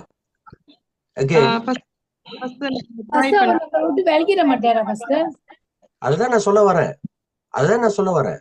இப்ப அகெயின் நீங்க வந்து சங்கீதம் 51 நீங்க வாசிக்கணும், தெளிவா வாசிக்கணும். சங்கீதம் 51ல அவர் சொல்ல, don't take away the holy ஸ்பிரிட்னா வாட் டஸ் ஹி மீன்? அப்படின்னா holy spirit can be taken away. அதான் ஜஸ்டிஃபிகேஷன் பாஸ்டர். எப்படி சொல்லுங்க? மேபி ஜஸ்டிஃபிகேஷன் செய்றாரோ தாவீதா? என்ன ஜஸ்டிஃபிகேஷன்? தட் அவருக்குள்ள அந்த ஆவி இருக்கு, அந்த ஆவி நீங்க வெளிய எடுத்து வரான்னு அவர் அந்த உறுதிப்படுத்துறாரு. ஆமா, கரெக்ட். அதான் சொல்றாரு. இப்ப பாயிண்ட் என்னன்னா, இங்க 2 பாயிண்ட் நம்ம பார்க்கிறோம். பாயிண்ட் நம்பர் 1, நீங்க பாவம் செய்தாலும் பரிசுத்தாவும் உள்ள இருப்பாரு. நான் அது இல்லைன்னு சொல்லல. நீங்க பாவம் செய்தாலும் பரிசுத்தாவும் உள்ள இருப்பாரு. ஆனா நீங்க தொடர்ந்து பாவம் செஞ்சுட்டே இருந்தீங்கன்னா பரிசுத்தா எப்படி உள்ள இருப்பாரு? அதனாலதானே தாவீது சொல்றாரு, ஆண்டவரே நான் பாவம் செஞ்சுட்டேன், நான் தெரியும் நான் பாவம் செஞ்சுட்டேன்னு, ஆனா பரிசுத்தா உள்ளதான் இருக்கிறாரு. But don't take him away, don't take it away. அப்படின்னா holy spirit can be taken away. ஒருவேளை ஹோலி ஸ்பிரிட் வந்து நோ மேட்டர் வாட் நம்மளை விட்டு விலகவே மாட்டாருன்னா, தாவீது அப்படி ப்ரே பண்ணிருக்கே மாட்டாரு. Why I need to pray? No matter what I do, the Holy Spirit is still in me. இப்ப பழைய ஏற்பாடுல ஜனா சொன்ன மாதிரி பழைய ஏற்பாடுல அவ்வப்போது வந்துட்டு போவாரு. ஆனா தாவீது கேஸ்ல அவ்வப்போது வந்துட்டு போல. தாவீதுக்குள்ள இருக்கிறாரு. தாவீதுக்குள்ள ஓல்ட் டெஸ்டமென்ட் தாவீதுக்குள்ள இருக்கிறாரு. இன்டுவெல்லிங் பெர்மனண்டா இருக்காரு உள்ளுக்கு இந்த சிச்சுவேஷன்ல. பட் தாவீது said don't take the Holy Spirit away. Pastor, can I ask this one, Pastor? Okay, in the Ananias or the matter, is it comes under like blasphemy and against the Holy Spirit? Because அவர் வந்து Holy Spirit கிட்ட வந்து lie பண்ணிருக்காரு. So in part 3 ல போட்டுருக்கு 28 to 30, truly I tell you, all sin will the children of men and whatever blasphemies they utter, but whoever blasphemies against the Holy Spirit never has forgiveness. So and when Holy Spirit வந்து இவங்க வந்து தப்பு செய்யறதுக்குள்ள அங்க forgiveness இல்ல. அப்ப நீங்க ஒத்துக்கிறீங்க ஹோலி ஸ்பிரிட்டுக்கு விரோதமாய் பாவம் செஞ்சா ஹோலி ஸ்பிரிட் நம்மளை விட்டு விலகிடுவார்னு ஒத்துக்கிறீங்களா? ரைட், அதுதான் நான் உங்ககிட்டயும் அந்த மெசேஜ்ல அப்படிதான் போட்டேன் பாஸ்டர். நம்ம வந்து என்னாச்சும் தப்பு செஞ்சுக்கிட்டு இருந்தா ஹோலி ஸ்பிரிட் வந்து நம்ம கூட ஸ்டில் டாலரேட் பண்ணிக்கிட்டு இருக்காங்க. But when we sin against him, அவர் வந்து விட்டு விலகுறாரு. அப்பனா விலகுறாருன்னு ஒத்துக்கிறீங்க? Yes, when we sin against it, blasphemy. Remember, the blasphemy தான் I remember. எனக்கு தெரியுது நீங்க என்ன சொல்றீங்க எனக்கு தெரியுது. So end of the day, so you are agreeing if a person continues sinning against the Holy Spirit, சரியா? Against the yes, Holy Spirit. இல்லைங்க, against the Holy Spirit. If the man is sinning, then the Holy Spirit will leave him. definitely. அதுதான் இங்கதான் நடக்குது. அதான் தாவீதும் சொல்றாரு.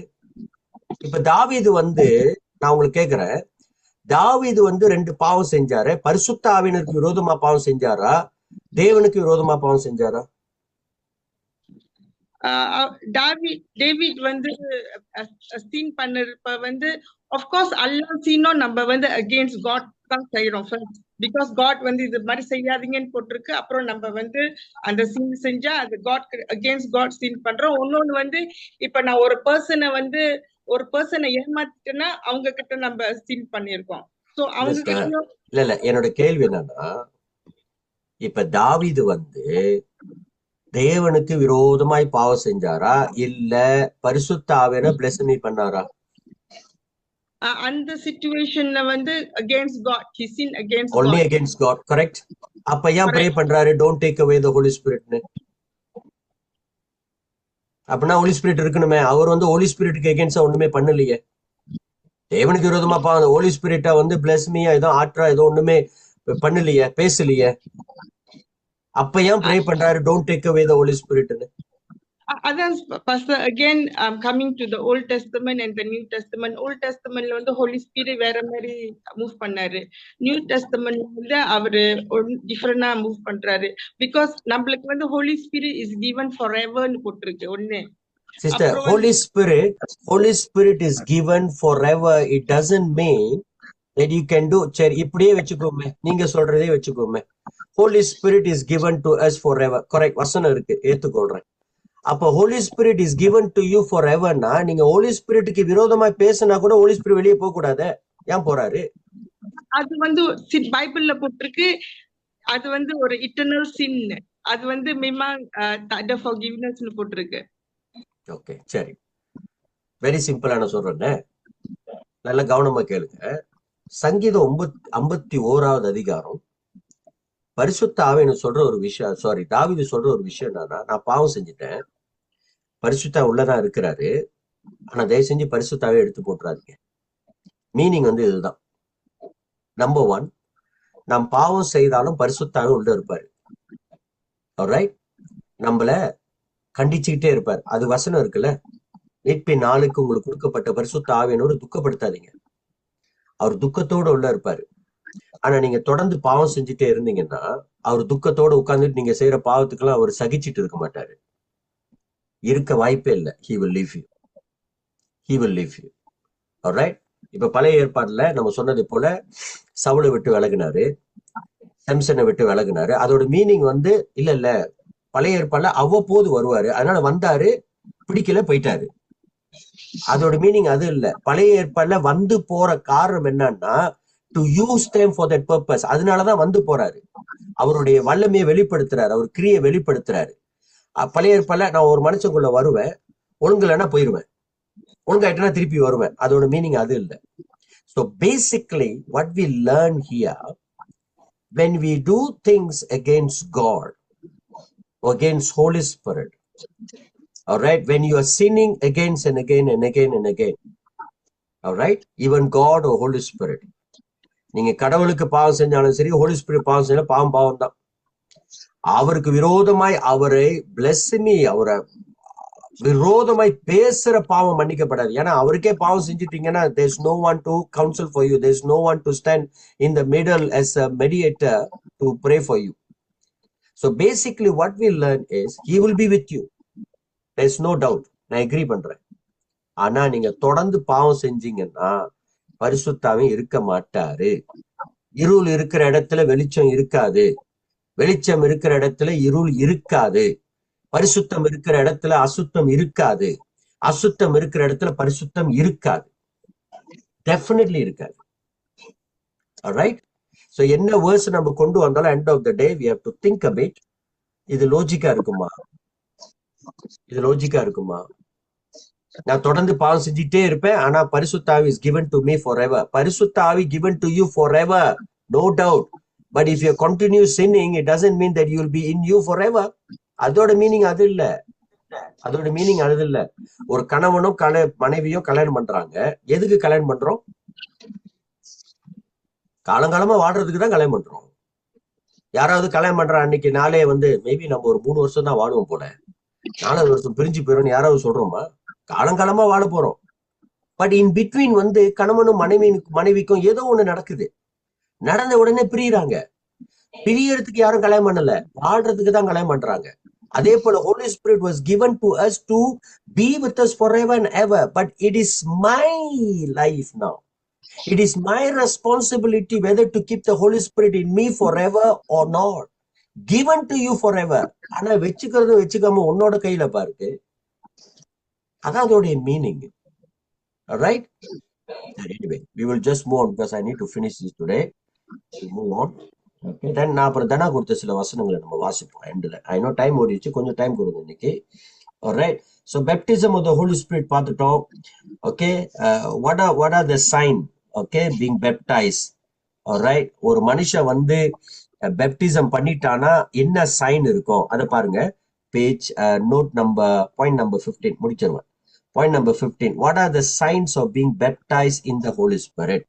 பரிசுத்த ஆவியில நான் வந்து அபிஷேகப்பட்டுட்டேன்னா சில அடையாளம் இருக்கு. என்ன அடையாளம்? Number 1, unknown language.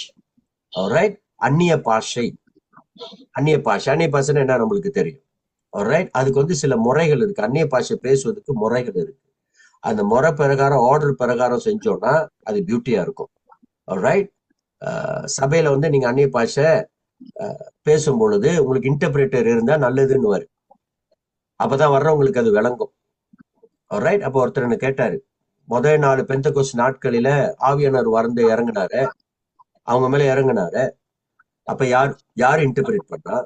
ஆவியானவர் தான் இன்டர்பிரேட் பண்ணாரு. அன்னைக்கு வந்தவங்களுக்கு எல்லாம் இவங்க என்ன பேசுறான்னு விளங்குனுச்சா இல்லையா? அந்த பெந்தெகோஸ்து நாட்களில வந்தவங்களுக்கு எல்லாம் இவர் என்ன பேசினார் விளங்குனுச்சா இல்லையா? விளங்குனுச்ச. ஆவியானவர் அன்னைக்கே இன்டர்பிரேட் பண்ணாரு. இது நீங்க அந்நிய பாஷை வந்து ஒரு தனி டாபிக். பட் எனிவே, நான் வந்து ஹோலி ஸ்பிரிட்ல பெப்டைஸ் பண்ணிட்டேன் அப்படின்னா வாட் ஆர் த சைன்ஸ்? அடையாளங்கள் என்ன? எனக்குள்ள அந்நிய பாஷை. 2வது என்ன அடையாளம்? ரீஜெனரேஷன், ஒரு மறு பிறப்பு எனக்குள்ள இருக்கும். நான் மறுபடியும் பிறந்திருப்பேன். ஆண்டவருக்குள்ள இன்டுவெல் பெர்மனன்ட்லி அவருக்குள்ள நான் வாழ்வேன், அவர் எனக்குள்ள வாழ்வாரு. ஒரு மனம் எனக்குள்ள இருக்கும். So these are the signs. 16, the gifts of the Holy Spirit. பரிசுத்த ஆவியானவருடைய கிஃப்ட்ஸ் வசனங்கள் போட்டிருக்கோம் உங்களுக்கு. Alright, அவர் எனக்கு ஒரு gift கொடுத்திருக்காரு. என்ன gift கொடுத்திருக்கிறாரு? நிறைய கிஃப்ட்ஸ். வேர்ட் ஆஃப் விஸ்டம் கொடுத்திருக்கிறாரு, வேர்ட் ஆஃப் நாலேஜ் கொடுத்திருக்கிறாரு, டிசனிங் ஸ்பிரிட் கொடுத்திருக்கிறாரு. இந்த கிஃப்ட்ஸை வந்து நான் வந்து 9 பிரிச்சிருக்கிறேன். Alright, word of wisdom, word of knowledge, discerning of spirit, இதெல்லாம் ரெவலேஷன், வெளிப்பாடு. ஆமா இல்லையா? வேர்ட் ஆஃப் விஸ்டம் என்ன பண்றீங்க? ஒரு வெளிப்பாடை கொண்டு வரீங்க. வேர்ட் ஆஃப் நாலேஜ் ஒரு வெளிப்பாடை கொண்டு வரீங்க. டிசனிங் பகுத்தெறிகிற ஆவி ஒரு வெளிப்பாடை மற்றவங்களுக்கு கொண்டு வரீங்க. பவர் கிஃப்ட்ஸ், ஃபெய்த் மூலியமா தான் நிறைய பவர் நடக்கும். கிஃப்ட்ஸ் ஆஃப் ஹீலிங், நிறைய பவர், இதெல்லாம் power gifts. Working of miracles, இதெல்லாம் பவர் கிஃப்ட்ஸ். ஸ்பீச், இது வாயினால செயல்படுகிற வரம். என்னது? ப்ரொஃபசி, வாயினால சொல்லணும். டிஃப்ரெண்ட் கைண்ட்ஸ் ஆஃப் டாங், அந்நிய பாஷை. இன்டர்பிரிட்டேஷன் ஆஃப் டாங், அந்நிய பாஷையை விளக்குவது. ஸோ அதனால இது ஸ்பீச் கிஃப்ட்ஸ். அடுத்தது பாத்தீங்கன்னா ஹோலி ஸ்பிரிட் வந்து 9 ஃப்ரூட்ஸ். ஓகே, இதை நம்ம வாசிப்போமே. இன்னைக்கு கொஞ்சம் டைம் கூட போவோம். யாருக்காவது வேலை இருந்துச்சுன்னா நீங்க போகலாம். But I want to finish it today. வாசிங்க. ஆவியின் கனியோ வாசிங்க. கலாத்தியர் 5வது அதிகாரம் எடுங்க. 22வது வசனமா எடுங்க. Galatians chapter 5 verse 22. ஆவியின் கனியோ அன்பு, சந்தோஷம், சமாதானம், நீடிய பொறுமை. எத்தனை கனி இருக்கு? 9. மறுபடியும் வாசிங்க. ஆவியின் கனியோ அன்பு. ஆவியின் கனியோ பன்மையில சொல்லப்பட்டிருக்கா, ஒருமையில சொல்லப்பட்டிருக்கா? ஒருமையில. ஒருமை. இங்கிலீஷ்ல எப்படி போட்டிருக்கோம்? the fruit of the spirit. எப்படி வந்திருக்கணும்? the fruitsன்னு வந்திருக்கணும். கரெக்டா? ஏன்னா ஒண்ணுக்கு மேல இருக்க ஆவியின் கனிகளோ அப்படிலாம் வந்திருக்கணும். ஏன் ஆவியின் கனியோன்னு வந்திருக்கு? சிந்திக்கணும். இப்ப யான்னு நினைக்கிறீங்க சொல்லுங்க. எப்படி வந்திருக்கணும்?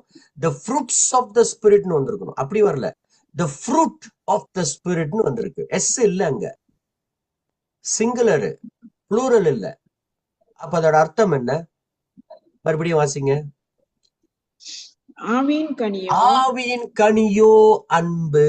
அப்படின்னா எல்லா கனிகளும் அன்புனால செயல்படுத்தணும். அன்பில்லாத கனி ஒரு பிரயோஜனமும் இல்லை. எத்தனை பேர் ஆரஞ்சு பழம் சாப்பிட்டு இருக்கிறீங்க? எல்லாரும் சாப்பிட்டுருப்போம். ஆரஞ்சு பழம் சில பேர் சாப்பிடும்போது பார்த்தாலே நம்மளுக்கு வாய் வரும். அழகா தோலை விரிச்சு ஒரு சொலையா சாப்பிடுவாங்க. பார்த்திருக்கீங்களா? சில பேர் அப்படியே முழுங்குவாங்க, அது வேற கதை. அழகா தோலை விரிச்சுட்டு ஒரு சொலையா எடுப்பாங்க. ஆவியின் கனியோ அன்பு. அந்த அன்புக்குள்ளதான் மத்த கனிகள் இருக்கு. நீ எந்த கனிகளை செயல்படுத்தினாலும் அன்புல நீ செயல்படுத்தலைன்னா ஒரு கனியும் வேலை செய்யாது. ஆவியின் கனியோ அன்பு. the fruit of the spirit is love. ஒன்றாவது என்னது? அன்பு. 1 கொரிந்தியர் உங்க நோட்ஸ்ல எல்லாம் இருக்கு. 1 கொரிந்தியர் 13வது அதிகாரம் அன்பை மட்டுமே பேசுகிறது. வேற எதை பத்தியும் பேசல, ஃபுல்லா அன்பை பத்தி பேசுகிறது. ஆமென். அடுத்தது ஜாய். வாசிங்க, தமிழ் ஒன்னொன்னா வாசிங்க. ஆவியின் கனியோ அன்பு. அடுத்தது சந்தோஷம். இங்கிலீஷ்ல வந்து ஜாய்னு போட்டிருக்கு, ஹாப்பினஸ்ன்னு போடல. ஹாப்பினஸ்க்கும் ஜாய்க்கும் வித்தியாசம் இருக்குங்க. ஹாப்பினஸ் வந்து கிடைச்சா ஹாப்பி, கிடைக்கலன்னா நாட் ஹாப்பி. ஆமா இல்லையா? ஜாய் அப்படி இல்லை, கிடைச்சாலும் கிடைக்காட்டியும் ஜாய் தான். the joy of the Lord is my strength. அல்லேலூயா. மூன்றாவது பீஸ், சமாதானம். சமாதானம், எப்பொழுதும் சமாதானமா இருக்கணும். சமாதானம் உங்களுக்கு உண்டாது இருப்பதாக. அது மட்டும் இல்ல, எப்பொழுதும் சமாதானமா இருக்கணும். எல்லாத்துலயும் சமாதானம். இந்த பீஸ் எப்படி தெரியுங்களா? என்ன கிடைச்சாலும் என்ன கிடைக்காட்டியும், நான் ஜெபிக்கிறது எனக்கு கிடைக்கல, நான் எதிர்பார்க்கறது எனக்கு கிடைக்கல, நான் பிளான் பண்ணது எனக்கு கிடைக்கல, நடக்குமா நடக்காதா அப்படின்னு நீங்க கவலைப்படவே மாட்டீங்க. பீஸ் இருந்தா. அவர் இருக்காரு, அவர் பார்த்துக்குவார். அல்லேலூயா. அவர் பார்த்துக்குவாரு. சபையை கஷ்டப்பட்டு நடத்துறோம், ஆத்மாவையும் காணும் சோத்துமாவையும் காணும். என்ன ஆண்டவரே பண்றது? கவலைப்படாதீங்க, சமாதானமா இருங்க, அவர் கொண்டு வருவாரு. அல்லேலூயா. 100 ஆத்மா வச்சுக்கிட்டு நீங்க உண்மை இல்லாம இருக்கிறதோட 20 ஆத்மா வச்சுக்கிட்டு நீங்க உண்மையா இருங்க, அவர் சபையை வளர்ப்பாரு. அதான் சமாதானம். சும்மா சமாதானம் இல்லை. I don't have to worry about anything because he is with me. alright. அடுத்தது என்னது? நீடிய பொறுமை. ஆமா, பொறுமையே கஷ்டம், இதுல வேற நீடிய பொறுமை வேற. இங்கிலீஷ்ல போட்டிருக்கு லாங் சஃபரிங். சஃபரிங்கே தாங்க முடியல, இதுல வேற லாங் சஃபரிங். ஏன்டவரே இப்படி படுத்துறீங்க? திருமணத்துல 3 விதமான ரிங் இருக்கு. என்கேஜ்மெண்ட் ரிங், சந்தோஷமா இருப்பான், ஒண்ணு நிச்சயம் பண்ணி என்கேஜ்மெண்ட் ரிங். அடுத்தது வெட்டிங் ரிங். வெட்டிங் எல்லாம் முடிஞ்சோடனே இன்னொரு ரிங் இருக்கு, சஃபர் ரிங். அதுவும் ரிங்கு தான், அதுவும் ரிங்கு தான். எந்த ரிங்கு? இந்த வெட்டிங், இந்த என்கேஜ்மெண்ட் ரிங்கையும் வெட்டிங் ரிங்கையும் பாசகால வச்சிடலாம், பிரச்சனை இல்லை, சீனா காசு கொடுத்துருவான். சஃபரிங் அந்த ரிங்கை வந்து மாட்டினதான், ஒன்றும் செய்ய முடியாது. காலம் ஃபுல்லா ரிங்கு தான், குறைவா, அது ஒண்ணுமே செய்ய முடியாது. அது சஃபரிங், ஒண்ணுமே செய்ய முடியாது. இந்த லாங் சஃபரிங், அதுக்கெல்லாம் பைபிள் வெர்சஸ் கொடுத்திருக்கேன். லாங் சஃபரிங், அந்த நீடிய பொறுமை. கர்த்தர் எல்லாம் பார்த்துக் கொள்வார், நான் காத்திருப்பேன் கர்த்தருக்கு. நீடிய பொறுமை. அடுத்தது வாசிங்க. Goodness or kindness. என்னாச்சு மித்ரா, சொல்லுங்க. அடுத்தது என்னது? தயவு. தயவு, கைண்ட்னஸ் இல்ல குட்னஸ். தயவா இருக்கணும். இதெல்லாம் பரிசுத்த. இந்த கனிலாம் ஒழுங்கு இருக்கணும். எப்போதும் எப்படி இருக்கணும்? தயவா இருக்கணும். ஒரு பிச்சைக்காரனை பார்த்தோன்னா தயவு வரணும். ஒரு நொண்டியை பார்த்தோன்னா தயவு வரணும். காசு கொடுத்து திட்டுறது இல்லை. ஏன் நொண்டியா இருக்கும் தெரியுமா? என்ன பண்ணானோ? நொண்டிக்கு வந்து 1000 குசும்பு, இதெல்லாம் பேசக்கூடாது. எப்ப பார்த்தாலும் பிறருக்கு தயவா இருக்கணும் நம்ம. ஆமென். அடுத்தது என்னது? நற்குணம். ஓகே. அடுத்தது இங்க வந்து இங்கிலீஷ்ல ஃபெய்த்ஃபுல்னஸ், நற்குணம் இல்ல உண்மை, உத்தமம், உத்தமமா ஃபெய்த்ஃபுல்னஸா இருக்கணும். ஒரே அடுத்ததுதான் மீக்னஸ் வருது. அடுத்தது என்னது? விசுவாசம். ஓகே, மாறி வருது தமிழ்ல. ஓகே, விசுவாசம், எப்பொழுதும் விசுவாசமாக இருக்கணும். அடுத்தது சாந்தம், ம் இச்சை அடக்கம். செல்ஃப் கண்ட்ரோல், சாந்தம் இருக்கணும். ஆல்ரைட், சாந்தான்னு பேரை வச்சா பத்தாது, உண்மையா சாந்தம் இருக்கணும். சாந்தா சாந்தா அது பத்தாது, உண்மையா சாந்தம் இருக்கணும். சில பேருக்கு பேருக்கும் வாழ்க்கைக்கும் சம்பந்தமே இல்லை. சந்தோஷம்னு பேர் வச்சிருப்பான், வாழ்க்கையில சந்தோஷமே இருக்காது. ஆமா இல்லையா? வெள்ளையன்னு பேர் வச்சிருப்பான், பார்த்தா அட்டைக்கறி மாதிரி இருப்பான். பார்த்திருக்கீங்களா? பேர் வந்து வெள்ளையன், பேர் வந்து வெள்ளையன், ஆளை பார்த்தா அட்டைக்கறி மாதிரி இருப்பான். பேருக்கும் நம்மளுக்கும் வாழ்க்கையில சம்பந்தமே இல்லை. கிரேஸ், என் ஒய்ஃப் பேரு என்ன? Grace pastor. கிரேஸ் இருக்கா? எங்க இருக்கு? போங்க, சும்மா பேர்ல தான் இருக்கு கிரேஸ். கிரேஸ் பேர்ல தான் இருக்கு. எந்த சர்ச்சுக்கு போறீங்க?